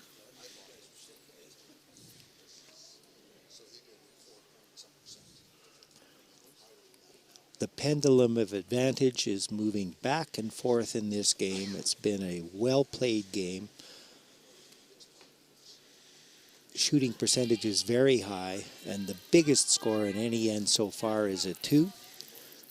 And a 2 is exactly what Beth Peterson is trying to craft by relying on those guards out in front of the rings. Catherine Dirksen with her draw, she's going to get that big swing across from the center line in behind. Although we haven't been watching this sheet through the week as much as we have this center feature sheet, Barry, that draw tells us that the ice is very similar. Very similar, lots of movement, 6.5 feet plus. And with that, even though, and by the way, we are not standing in our usual position directly behind the sheet, but from this vantage point, that rock over-buried significantly. And yet, Jennifer Jones is still asking Carly Burgess for an out-turn draw. Now we really officially have to worry, Barry Gorlick. I'm finishing your sentences for you. I'm not often speechless, Resby, but the mere fact that that has already happened and it's not even Championship Sunday has caused me to pause for a moment. Nice freeze draw, but needed to curl over just a little bit. That rock not quite wide open, but if they can bang it, it's entirely possible the red goes across. Beth Peterson, a little not sure, but might just get the bonus. But she's going to rip off a guard. Beth is fun to watch. She's highly expressive. She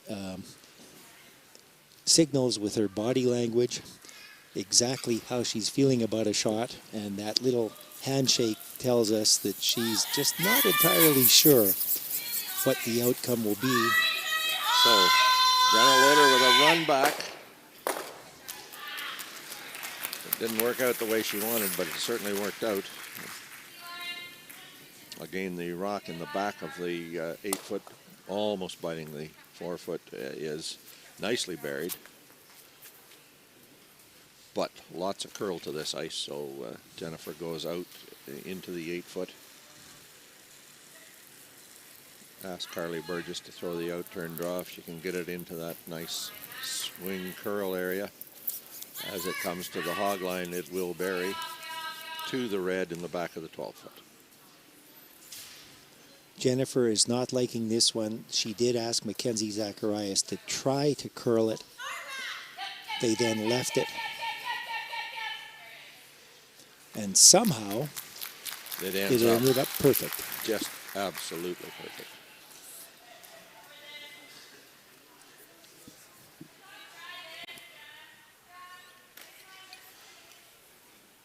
As you can see on that overhead shot, not directly overhead obviously, but from the side, Beth is considering the possibility of springing off the yellow at the wall and coming in, but eliminates that option from her mind and will follow the Jennifer Jones call, the Carly Burgess shot. Past the guard, she's taking a little less ice. The out turn, just tight to the guard, will get to the outside of the Yellowstone, so get a little separation. For those who follow the mixed doubles game, this end is unfolding in the same way as a power play end in the mixed doubles game. You're going to see a line of rocks now, all on the 4-foot.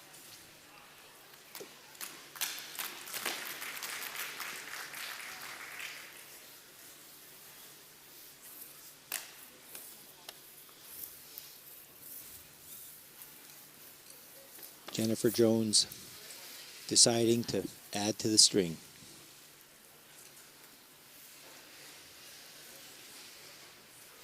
So the red rock did curl across to the face of the yellow. I think they'd have been happy with a little bit more of a bump to get some separation, push that red rock back deeper into the 8-foot circle.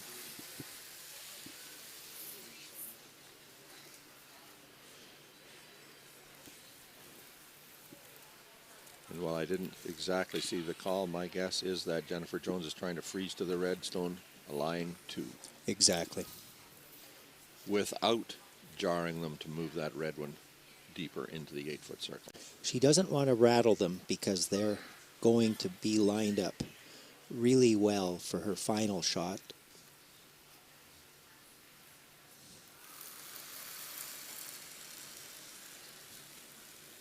The Jones out turn.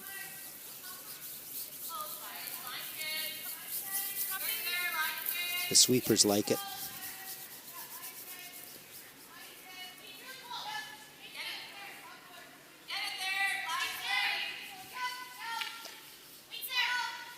Carly Burgess, Emily Zacharias. And that is just about perfect. Perfect would be that it would be frozen touching. It's got maybe 3/4 of an inch separation between yellow and red. But it might be enough that a run on the guard springs not one but two yellow rocks out of play. For sure, a run back can remove the top yellow. The second yellow will pop to the center line. And an upweight run back of this nature is right in Beth Peterson's wheelhouse. You can see that the ice being called is actually bordering on negative ice. This rock's going to be coming very hard to eliminate any possibility of the curl in the ice affecting its path of travel. The equivalent of a dart.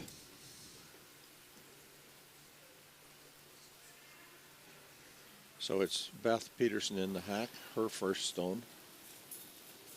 In turn, Peter wants to make pretty much direct nose contact. Sweep to curl, straight back, bang, bang. Yellow does lie one. Jones, however, looks at second, third, and fourth shot stones belonging to the Peterson team. So any mistake at all here turns into a big end for Peterson.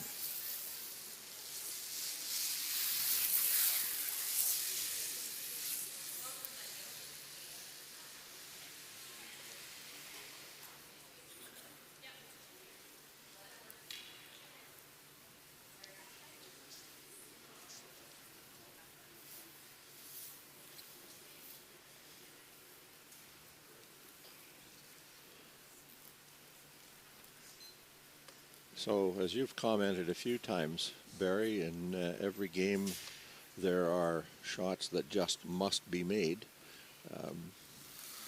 And while you expect Jennifer Jones will make virtually every shot, in this game, this is a shot that must be made. Potentially a 4-point end available to Beth Peterson. Something that Jennifer Jones is trying to prevent right now. Strong sweep by Burgess and Emily Zacharias. That rock is going to over curl to lie probably third shot rock. It would appear that one red on the tee line is counting, a second shot. The yellow obviously is shot stone. That Peterson with a tap can put a deuce on the board. Certainly what her objective was at the start of the end.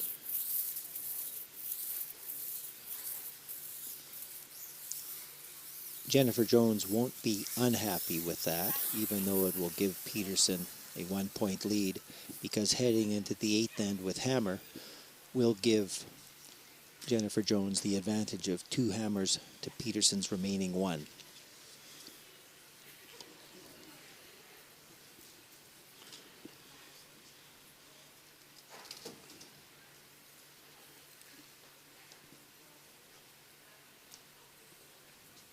Beth Peterson. Her sweepers are Catherine Dirksen, Melissa Gordon. Jenna Lolder holds the brush. Peterson's outturn, draw, tap is underway. She just has to get to the yellow stone in the back 12 or 4 foot and tap it back 8 inches.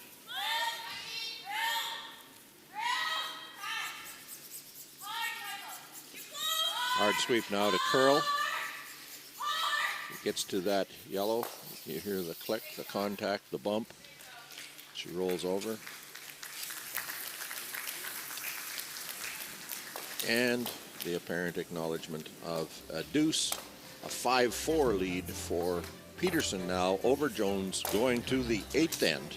And we will be back with that 8th end of the Peterson-Jones match in just a moment. We hope you're enjoying this Manitoba Championship Sunrise Morning Draw, brought to you by Sunrise Credit Union, building a brighter future together. RME, proud sponsor of Curl Manitoba and the Scotties Women's Provincials. With 10 locations in Manitoba, RME is your preferred Case IH equipment dealer. RME, right by you. Where can you find handmade delicious pizza, classic burgers, scrumptious salads, and the finest Manitoba-sourced pressure-cooked fried chicken? From small towns to big cities with 38 locations, Chicken Chef is comfort food you can count on. We're your made in Manitoba chicken choice, and pizza choice, and salad choice, and so much more. Chicken Chef, bring your appetite. We'll take care of the rest. Back inside the East St. Paul Arena, the 2023 Scotties Tournament of Hearts, presented by Rocky Mountain Equipment. You can see that our camera angles are a little bit on the what have these guys been drinking angle.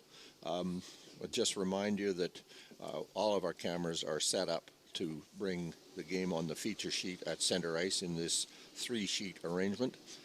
But with the early exit of teams ACKLAND and Robertson from the center sheet, a little bit of quick work by the folks at Big Day Media, a couple of young men who've been scampering around here earnestly getting some microphones in place to pick up a little bit of team sound.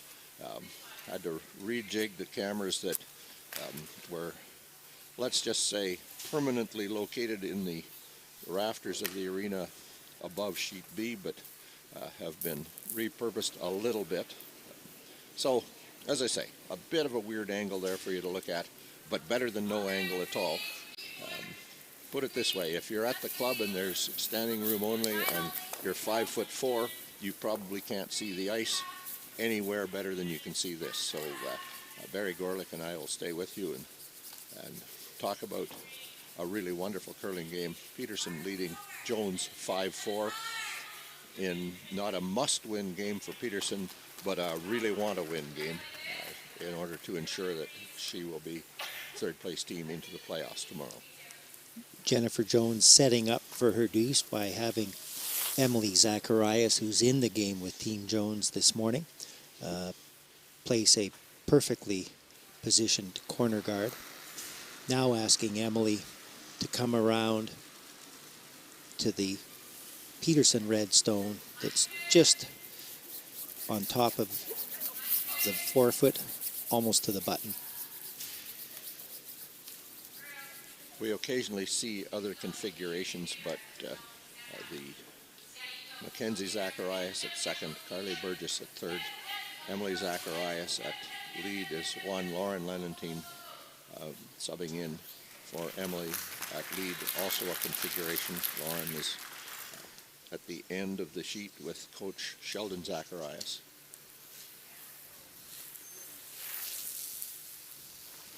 Lauren is wrapped in blankets because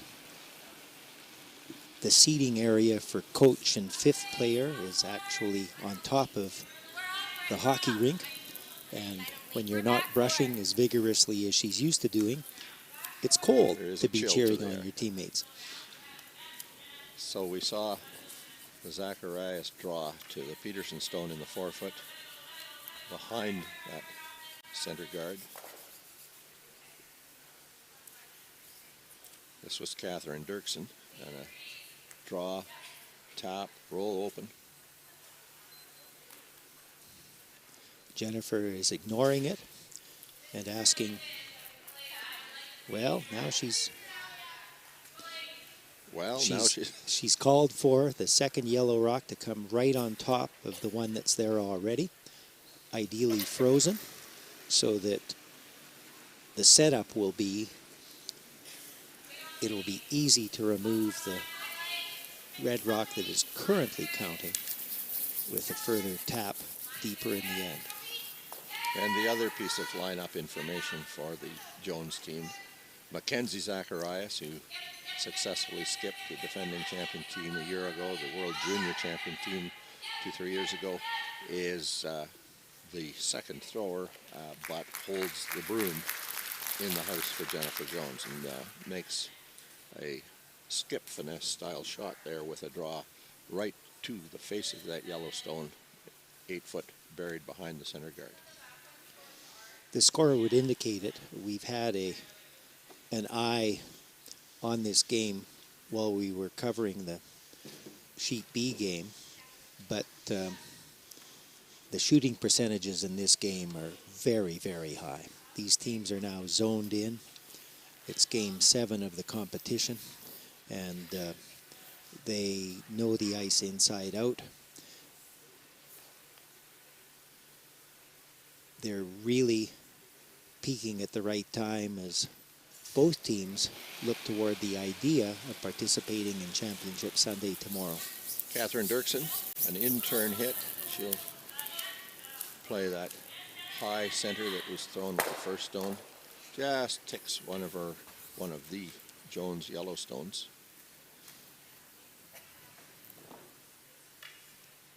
Not a great outcome for Beth Peterson. These two yellows, whenever Jennifer Jones decides to hit them, will now remove both red rocks, I would suggest. With some ease the way they're lined up, so Jennifer is thinking about ignoring them entirely for now and making use of that corner guard that she placed there with Emily Zacharias' first stone. Jones gave up a deuce in the 7th end to go down 5-4, but has the hammer here and senses the opportunity to put more than a single, perhaps even more than a double on the board. She'll throw around that corner guard to bite the 8-foot circle, buried. And Not Peterson, only buried, but parallel to the stone straddling the center line. No opportunity for any kind of a double, and well above the tee line so that there's no opportunity to come down to it either. So Beth looked at the possibility of a slash hit on the high yellow guard from the outside, driving it back into the pocket. Hopefully, from her perspective, would be to bounce a yellow rock out of the rings, but definitely to move things around.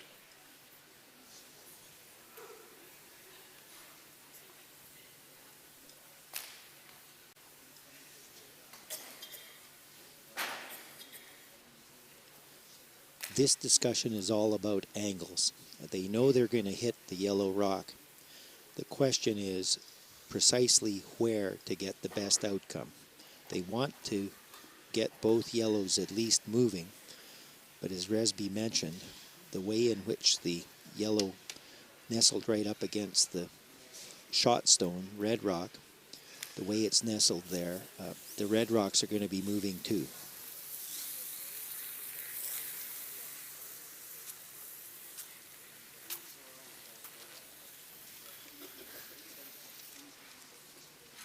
We've mentioned before that this team has been together for more than 5 years, so they all think alike. Jenna Loader in particular is on the same page always as Beth Peterson, and she can throw up weight as well as anyone. This rock will be moving. So in the end, they made the decision to leave the corner guard alone. And it is moving, but that is not to suggest that it's been thrown hard. It's more of a tap, trying to juggle things around, keep some red rocks in play, set up a possibility to do something with the yellows when the opportunity presents. Got rid of that red one in the 4-foot that was just going to be a problem.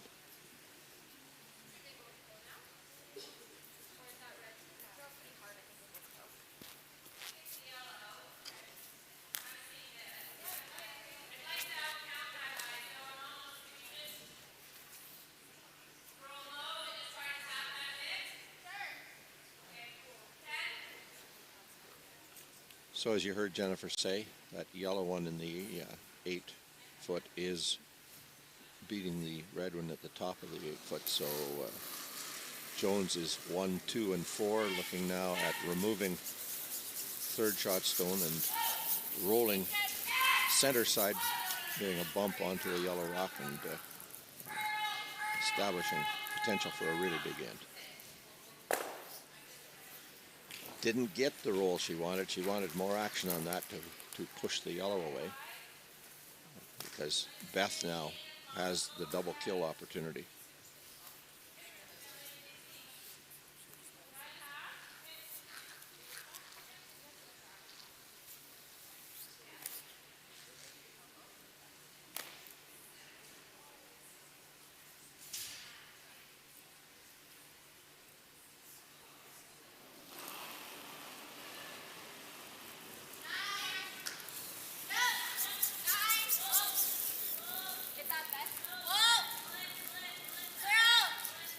Jenna Litter in-turn hit is underway. She's got to hit a little more of this yellow. Oh, she didn't have to hit a little more of this yellow than I thought she was going to just get the outside of it, but she does make that double kill. The situation significantly improved now for Peterson. Still not out of danger of giving up a deuce. Jennifer Jones is aware that the safest shot is to simply draw around the corner guard and use the yellow rock biting the 8-foot as a secondary guard to lie 2, and that's exactly the call she's made. It's Carly Burgess. She's throwing the in-turn. It needs to cross center, and again, as it gets across the center at the hog line, will begin to curl pretty sharply. Just crossing the center line now at the hog line, and it is making a hard turn to the right.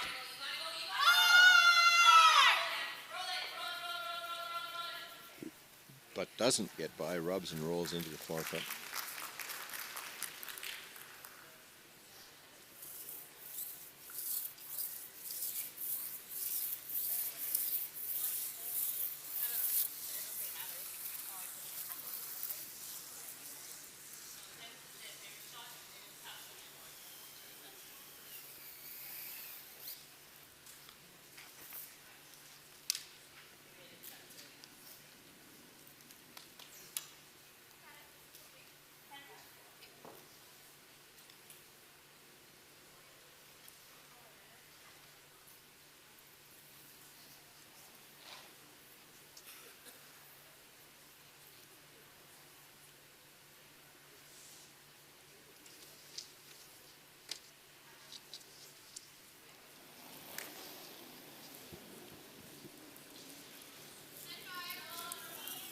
The in-turn hit underway from Beth Peterson. She wants to cross the yellow and roll out a little behind the corner guards.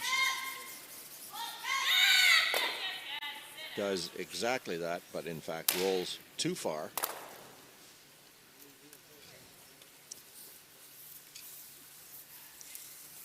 That's a bit of a mistake.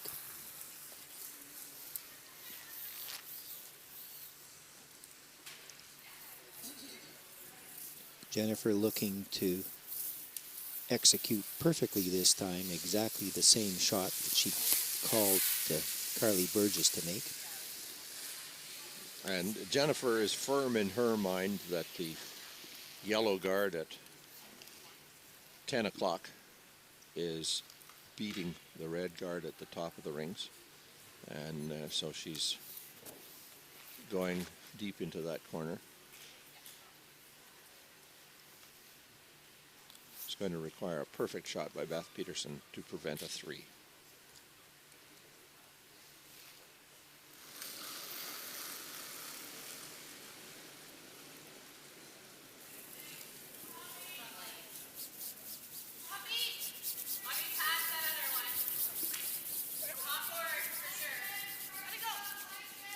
The in-turn draw from Jennifer. Strong sweep.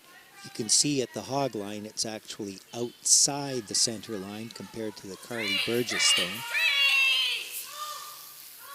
She does bring it right past that yellow one to pretty much the key line, just short of the key line. Yellow lies 3. Peterson looking at a hit on the red to remove that top yellow, roll across, try to take at least one of them out of play, or the alternative is the draw to follow Jennifer Jones. If she can weld one in there, it's a wonderful shot. If she can't, she ends up looking at giving up 3 or 4. On a scale of 1 to 10, both shots' difficulties are bordering on 9+.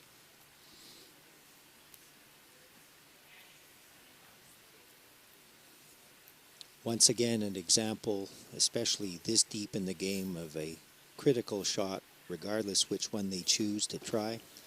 It simply has to be made. I think Beth sees the possibility of a double kill, red onto yellow, and rolling off red to the rock on the tee line, either killing it or ending up in front of it.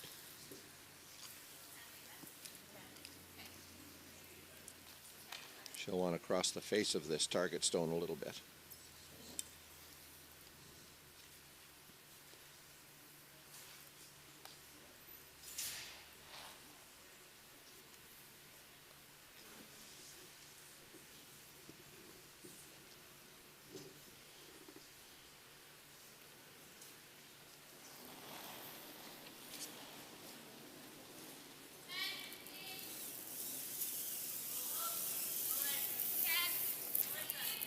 The in-turn hit is underway. They need to curl it to get across the face. They're not going to. They're going to have a nose hit. It does take 2 rocks off the scoreboard, however, in that the red one has been pushed far enough to count out the yellow one biting the 8-foot for this moment in time. Jennifer looking at it, however, she needs to, if she can, make a hit and roll to bite the 8-foot. She brings 3 back into play.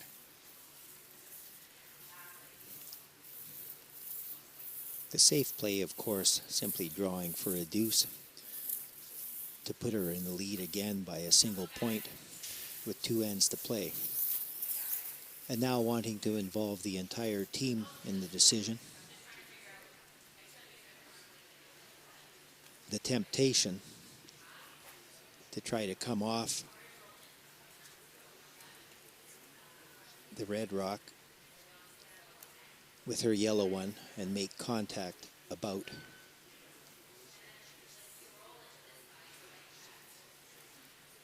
There, and maybe even chisel out the other red rock that's straddling the tee line. And that's what she's elected to play. Yeah, that red rock in the 12-foot on the tee line does not have to move, depending on where the yellows end up. And the rock in behind the target rock will, of course, move right out of the rings. So we keep this in mind. A good hit on this red removes both reds and secures a deuce. A roll can create a 3 for Jennifer Jones. So she throws her out-turn hit. It'll go down the center line, coming to those 2 reds in the top of the 8-foot, 12-foot area. She's cross center. She has big chunk. Rolls, rolls, rolls, rolls. The question is, has she rolled too far? They will look at them. The 2 yellow counters for sure are kicked off. And from this angle, we won't even hazard a guess. But the immediate kickage of the red stone suggests that it was a red 3rd shot stone. So Jennifer Jones comes back with the deuce after giving up the deuce in 7, and Jones retakes the lead at 6-5. We will be back with end number 9 in just a moment. Thank you for joining us for this Manitoba Championship draw, brought to you by Seagram's VO. Masterfully blended, distinctly Canadian. You can win a pair of tickets for the 2023 Tim Hortons Brier in London or the 2023 BKT Tires and OK Tire Men's Worlds in Ottawa, plus $500. Or maybe equip your team with a set of 4 of Asham's new Ultra Force brushes. And at the same time, support the Manitoba Curling Hall of Fame and Museum and Curl Manitoba's Curling for Life Endowment Fund. Raffle tickets are available now. 1 for $5, 4 for $10, 10 for $20. Buy online at fundingchange.ca/Curl Manitoba or scan the QR code on your screen right now. Curling in the small town part of Manitoba is really big in the winter. It's something for the community to do, and it really brings the community together. We can hold annual events like our Bonspiels and our weekly nights. It's really something to do for everyone in the community. You can do it from any age.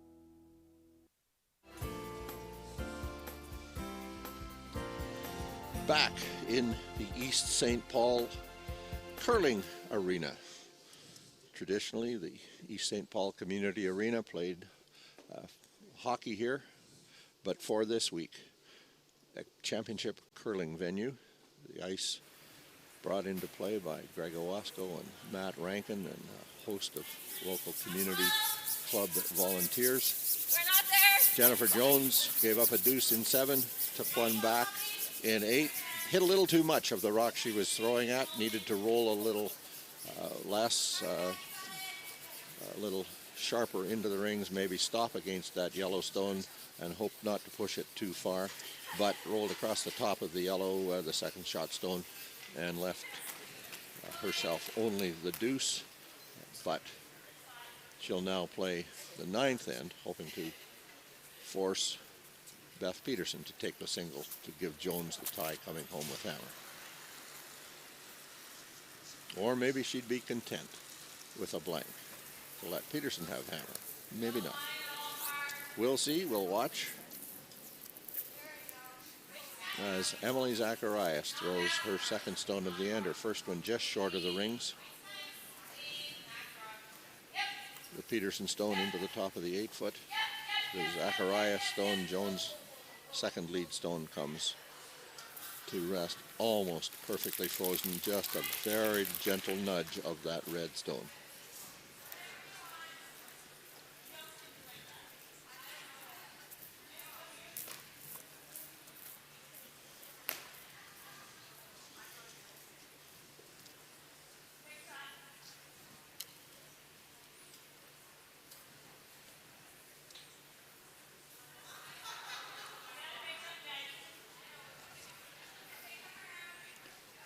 He spoke of the breadth and depth of the audience, Resby, listening to our telecasts. I just had a message from former Mayor Shelley Hart of the RM of East St. Paul, who we spoke of at the beginning of this event, who's sitting in the south of Spain, watching the telecast and seeing the effect of her efforts in bringing this event, efforts that started nearly 4 years ago.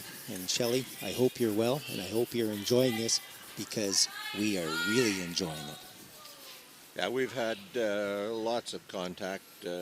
Generally, the direct contact is obviously from friends. Palm Springs, West Texas, Florida, Fairview, Alberta yesterday afternoon. It's great to hear from folks. It's great to know that they're enjoying this wonderful championship curling.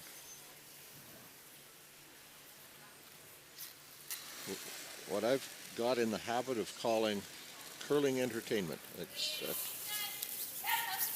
just, for a curling fan, you can't ask for more than the quality of shot making, the quality of strategy, and frankly, the quality of people we're watching as we watch these games. Following up on that, in the basement of the iconic Granite Curling Club here in Winnipeg, a 9-sheeter founded in 1870, there's a sign that reads, "If curling were easy, they'd call it hockey." Okay, so now you've crossed the line. Now we're going to go to war with all those folks who love the hockey game.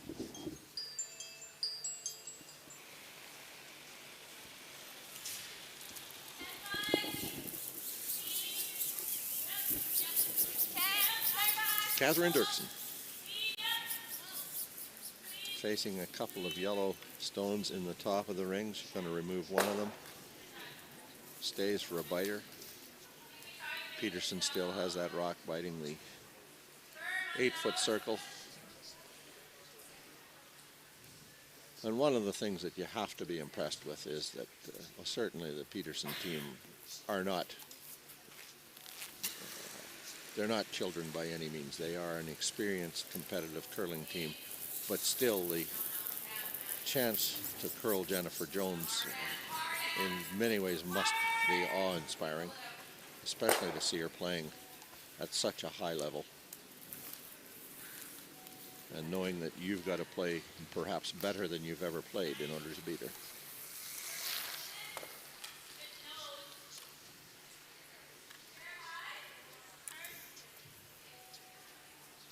And I know there's a risk that people further afield might say, aren't you overdoing it a little bit on the greatness of Jennifer Jones? And I'm just not sure it's possible to overdo it, quite honestly. I had the privilege of interviewing and introducing on occasions the great Sandra Schmirler, and one of the greats of all time in our sport.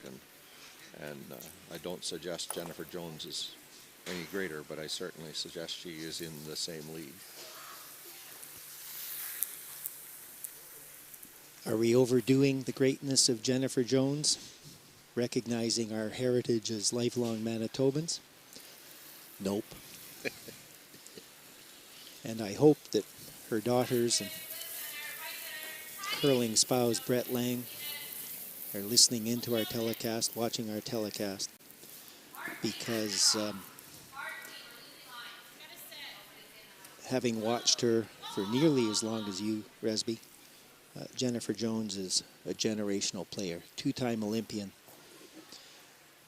competing out of a province that is, during her entire career perhaps, had the most competitive women's teams, certainly in the country, and winning time after time after time. Jeff Stoughton has won the most Manitoba curling championships, having won 15 Manitoba Buffaloes, 4 of them for mixed, 11 of them for men's.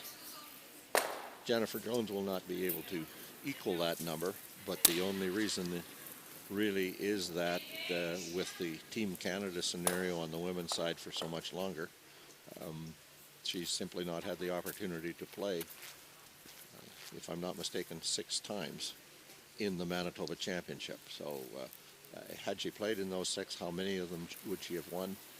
Of course, maybe the answer is 0, but maybe the answer is 6. So we see a Peterson stone, Peterson throwing the red stones, and that red stone is at about 2 o'clock, biting into the 8-foot. A Jones stone almost fully in the 8-foot at almost dead 12 o'clock, just a couple of minutes past 12 o'clock.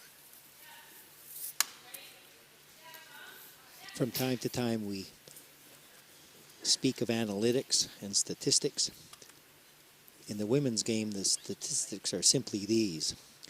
If Jennifer Jones can force Beth Peterson to a single here, coming home tied up with hammer, she has more than a 93% chance of winning the game with her last shot of the game.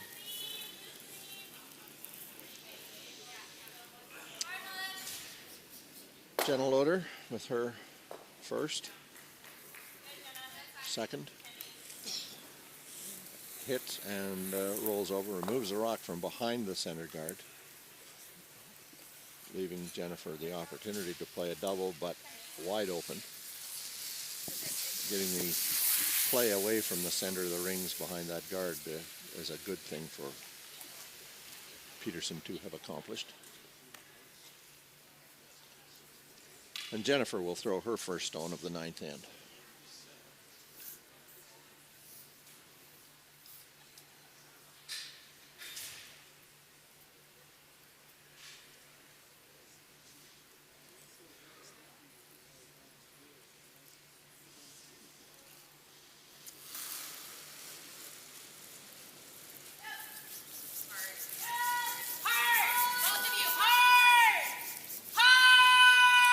Zacharias, Carly Burgess, the sweepers. Jennifer attempting the double kill, but doesn't come on, or comes up a little too much. Needed to hit a little bit of the outside of that rock to get the double. And the complexion of this end just changed completely. So now we're in an interesting scenario with Beth Peterson and Jenna Loader saying, do we go behind that guard? Do we go wide on the other side? As you see her saying, do we hit the yellow? Roll to the center.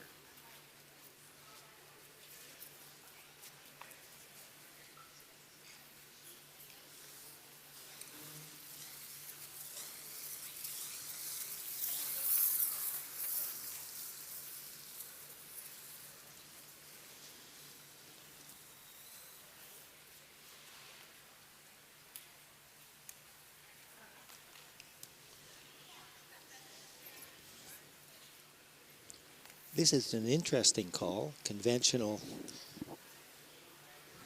Conservative theory would say that the placing of a second counter parallel with the current red stone lying one, as far apart as possible, while still being in the rings, of course, would give Jennifer Jones the most difficult shot to limit Peterson to a single point only. And the in-turn draw comes this way with exactly that intent. Needs to be fully in the 12-foot. Wants to be just shy of the tee line, almost dead, perfectly parallel across the rings from the shot rock. Leaving no opportunity for any kind of a double and leaving a limited opportunity for a roll. But we come back again to this rock set, which is only in its third year, owned by Curl Manitoba. Very narrow striking bands, very lively rocks, and so Jennifer Jones is needing to make a perfect roll here in behind cover.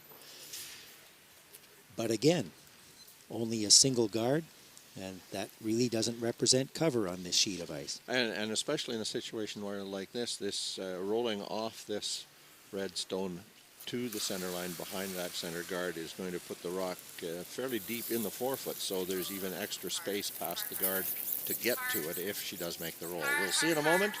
It is an out-turn hit. She wants to get to the center line side and get that nice roll. It certainly heads in that direction, but will sit wide open in the edge of the 4-foot circle for Beth Peterson to play her last shot. An out-turn hit.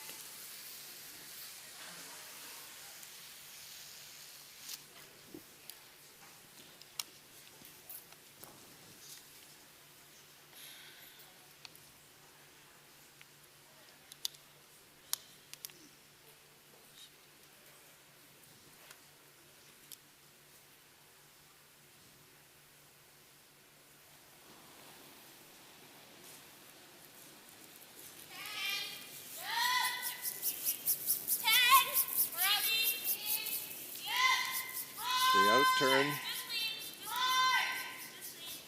hard sweep, get to the nose of it, does exactly that, that almost perfect roll behind to the center line. Beth Peterson puts 2 on the board, and it is a score of 7-6. Peterson over Jones as they go to the home end. We'll be back with that 10th end of our 2023 Scotties Tournament of Hearts game from East St. Paul in just a moment.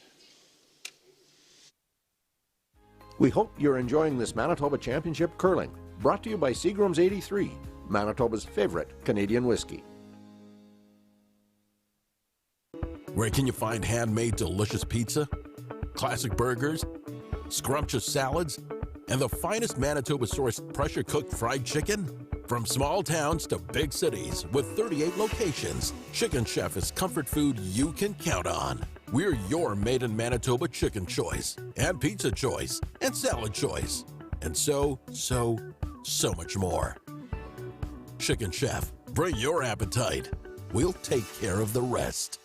When life gets busy, getting everything done can be tough. With PharmaSafe's mobile prescription service, order your prescriptions right from your phone so they're ready when you are. Download the PharmaSafe app today. Live well with PharmaSafe. RME, proud sponsor of Curl Manitoba and the Scotties Women's Provincials. With 10 locations in Manitoba, RME is your preferred Case IH equipment dealer. RME, right by you.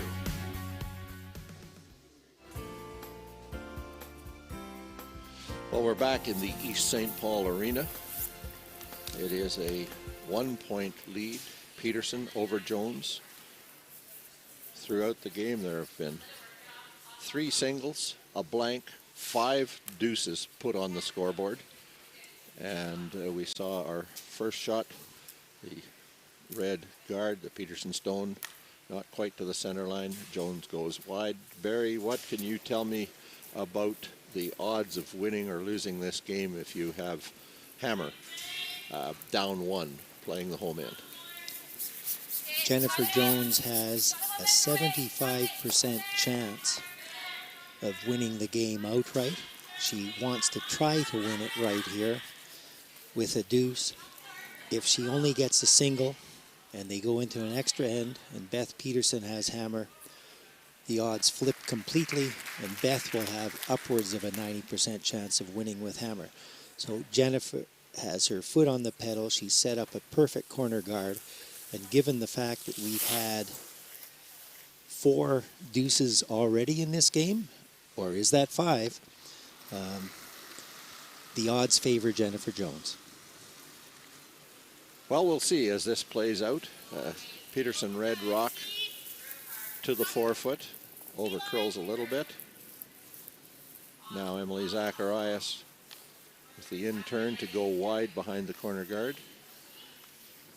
Doesn't snap off the center line quite as quickly as might have been expected. But now as it comes to the top of the rings, the sweep. Jennifer Jones with that often heard yep, yep, yep, yep, yep, just to keep her sweepers active. The statistics on this whole idea of being tied up without hammer as opposed to being one down with hammer have actually led some of the pro teams, when given the opportunity, to give up a single point. Kevin Cooey being a good example of that, in order to be one down but with hammer in the 10th end, just because of the odds of winning. So Catherine Dirksen with a doubly effective shot. She bangs out the yellow behind the, partially buried behind the corner guard. She rolls over, pushes the red stone out, but rolls up more under the guard than the previous red rock was. And Mackenzie Zacharias will now play an out-turn draw past that center line guard, not quite on the center.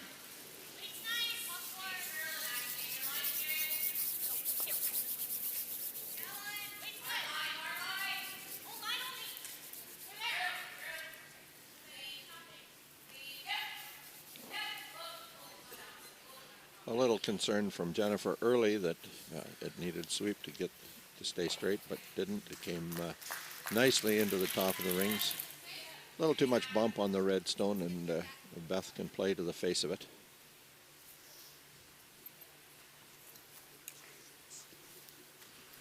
Second, Catherine Dirksen's second stone of the end.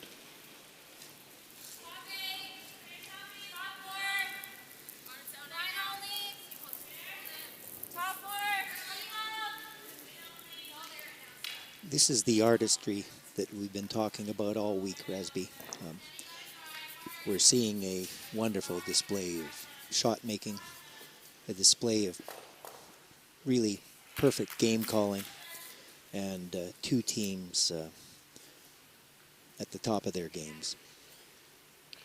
A little bump there, yellow rock, yellow being the Jones rock, does lie shot stone, but some separation has been created on the red rock at the tee line, so that the red-yellow combination probably passes by or just rubs the back of that red stone.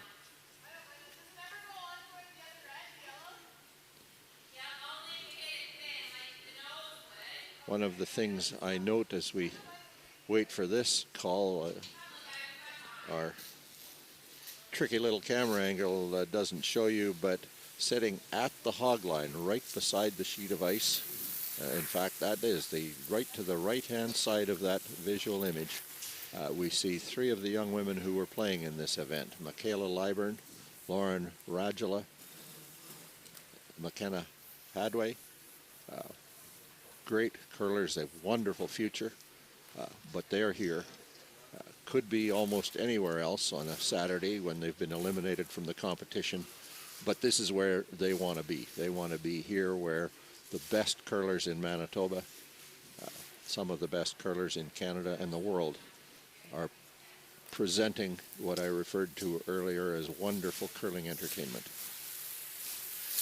No need to use the telestrator as that discussion was taking place. Jennifer Jones has shown the viewers exactly how she wants contact to be made and where she wants the shot rock to end up. And you're going to have to tell me, Barry, because I was crowd surfing. She's looking to get the shot rock in the direction of her corner guard and to jiggle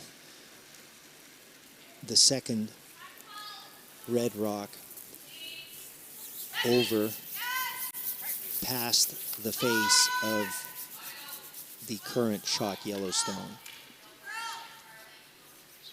Very gentle tap going to happen here.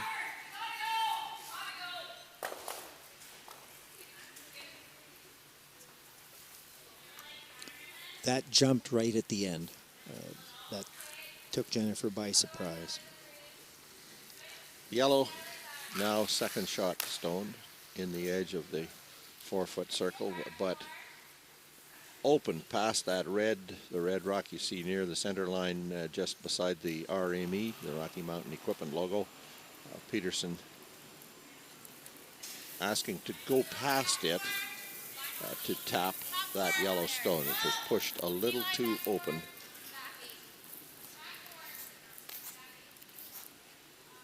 The intern needs to come up to that yellow. It's taking a long time to do so, and is not going to, it's going to make a little contact with the yellow, but it's going to push it back dead under to sit shot stone. That rock hung the whole way. Again, not what they expected.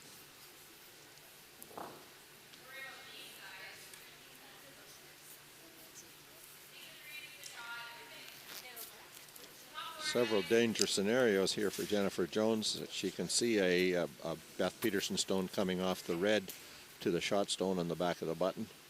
She can see a draw to the shot stone on the back of the button, and she's asking Carly Burgess to do exactly that. Draw top 4-foot buried.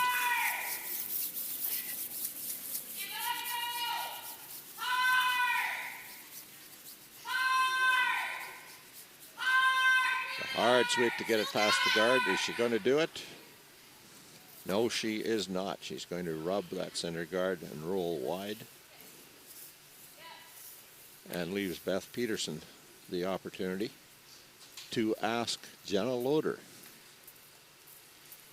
to throw a draw right to the face of the yellow stone on the back of the button. Perhaps tap it back 4 or 5 inches. She's looking to tap it back, and that will be advantage Peterson. But once again, we see the Loader in turn draw, riding a little bit wide. Sweep call towards the end, hoping for a little rub and roll. So rub and roll to sit, covering the draw to the button, but opens up the hit on the other side of center, a hit yellow onto red. But as Jennifer has shown you, the hit in off the red on this side is most likely the Beth Peterson shot. Or her shot. A timeout has been called, and again, the entire team is participating in the discussion. Jennifer also has her yellow rock available to be tapped onto the red, but she may want to save that one. That yellow onto red in the 8-foot, as we describe it on the top side of the center line, may be the winning shot at the end. I think we're going to see probably double kill, hit and roll to the center, and if you get the hit and roll to center, you get the double kill to remove both of those red stones. Carly Burgess with the in turn.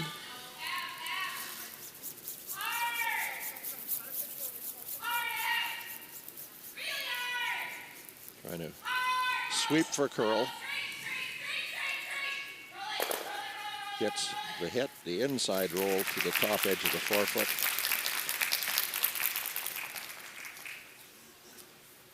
So now the question is there still a inside roll off the red rock at the tee line?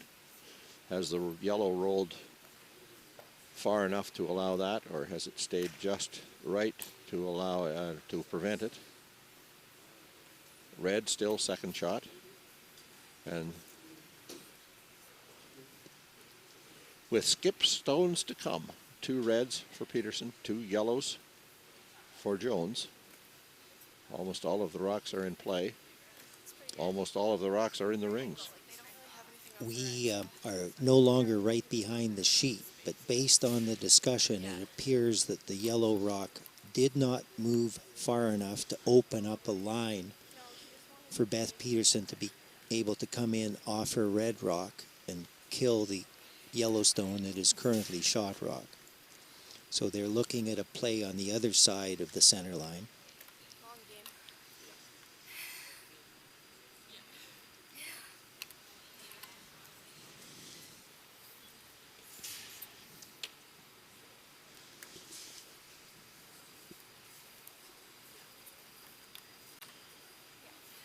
And what Beth is lining up here is the angle if she hits the outside edge of that red rock and jams it across onto yellow.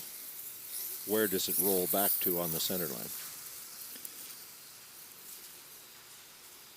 And the second important outcome of this shot will be to eliminate what would be a fairly short and fairly straightforward raise opportunity for Jen Jones to move that yellow rock onto the second shot that is red and lie her 2. I think her perfect shot is probably to hit the outside of that red, crash it onto the yellow, and have it spin back onto the center line in the top of the 4-foot. But we shall see. It is an in-turn hit. It won't be light.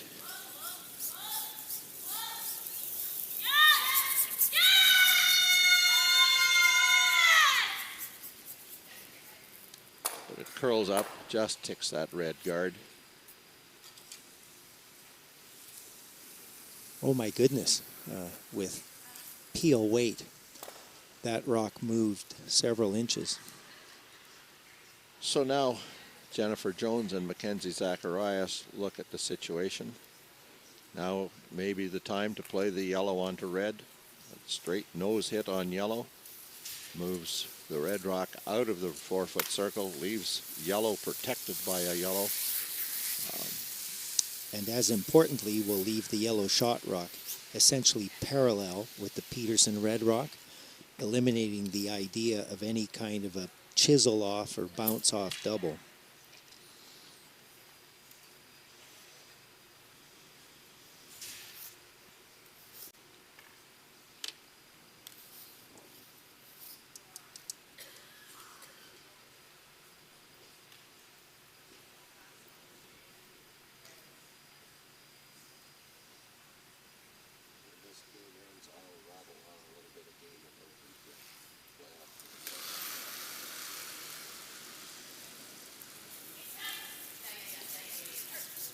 Outturn hit underway, looking for nose of yellow onto red.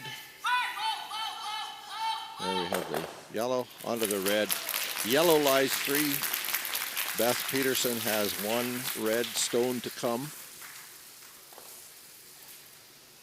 They have called a timeout. And the simple question really is there space right up the center line to get to the yellow stone on the button? If not, is there a, I'm not sure what the technical term is, but I would call it a jiggle opportunity.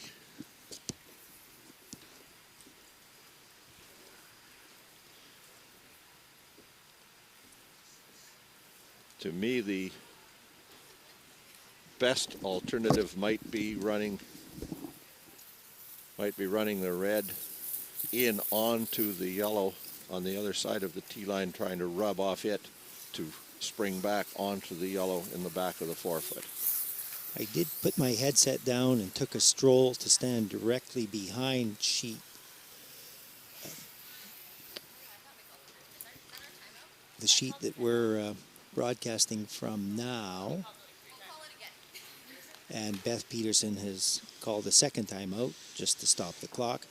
There is a path to the stone on the button, but they've elected to try to play the tap on their red stone through that same path in order to lie shot.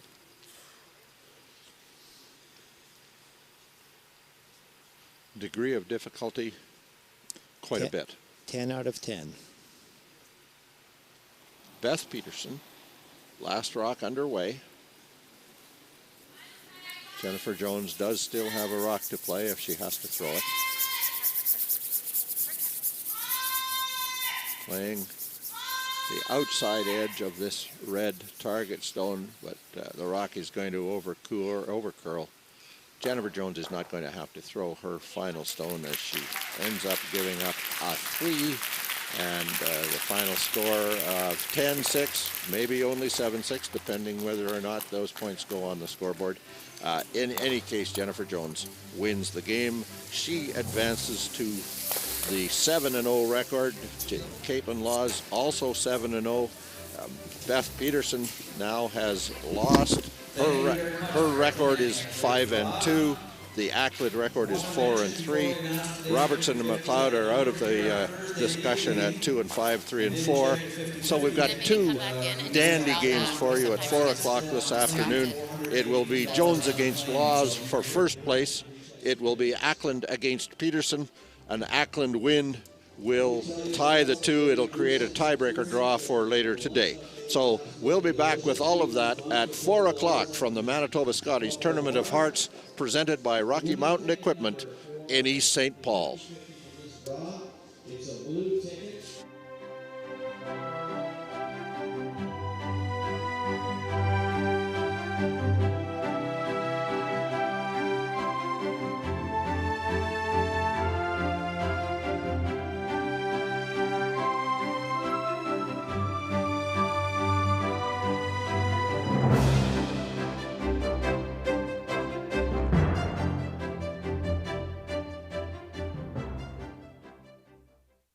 We hope you're enjoying this Manitoba Championship Sunrise Morning Draw, brought to you by Sunrise Credit Union.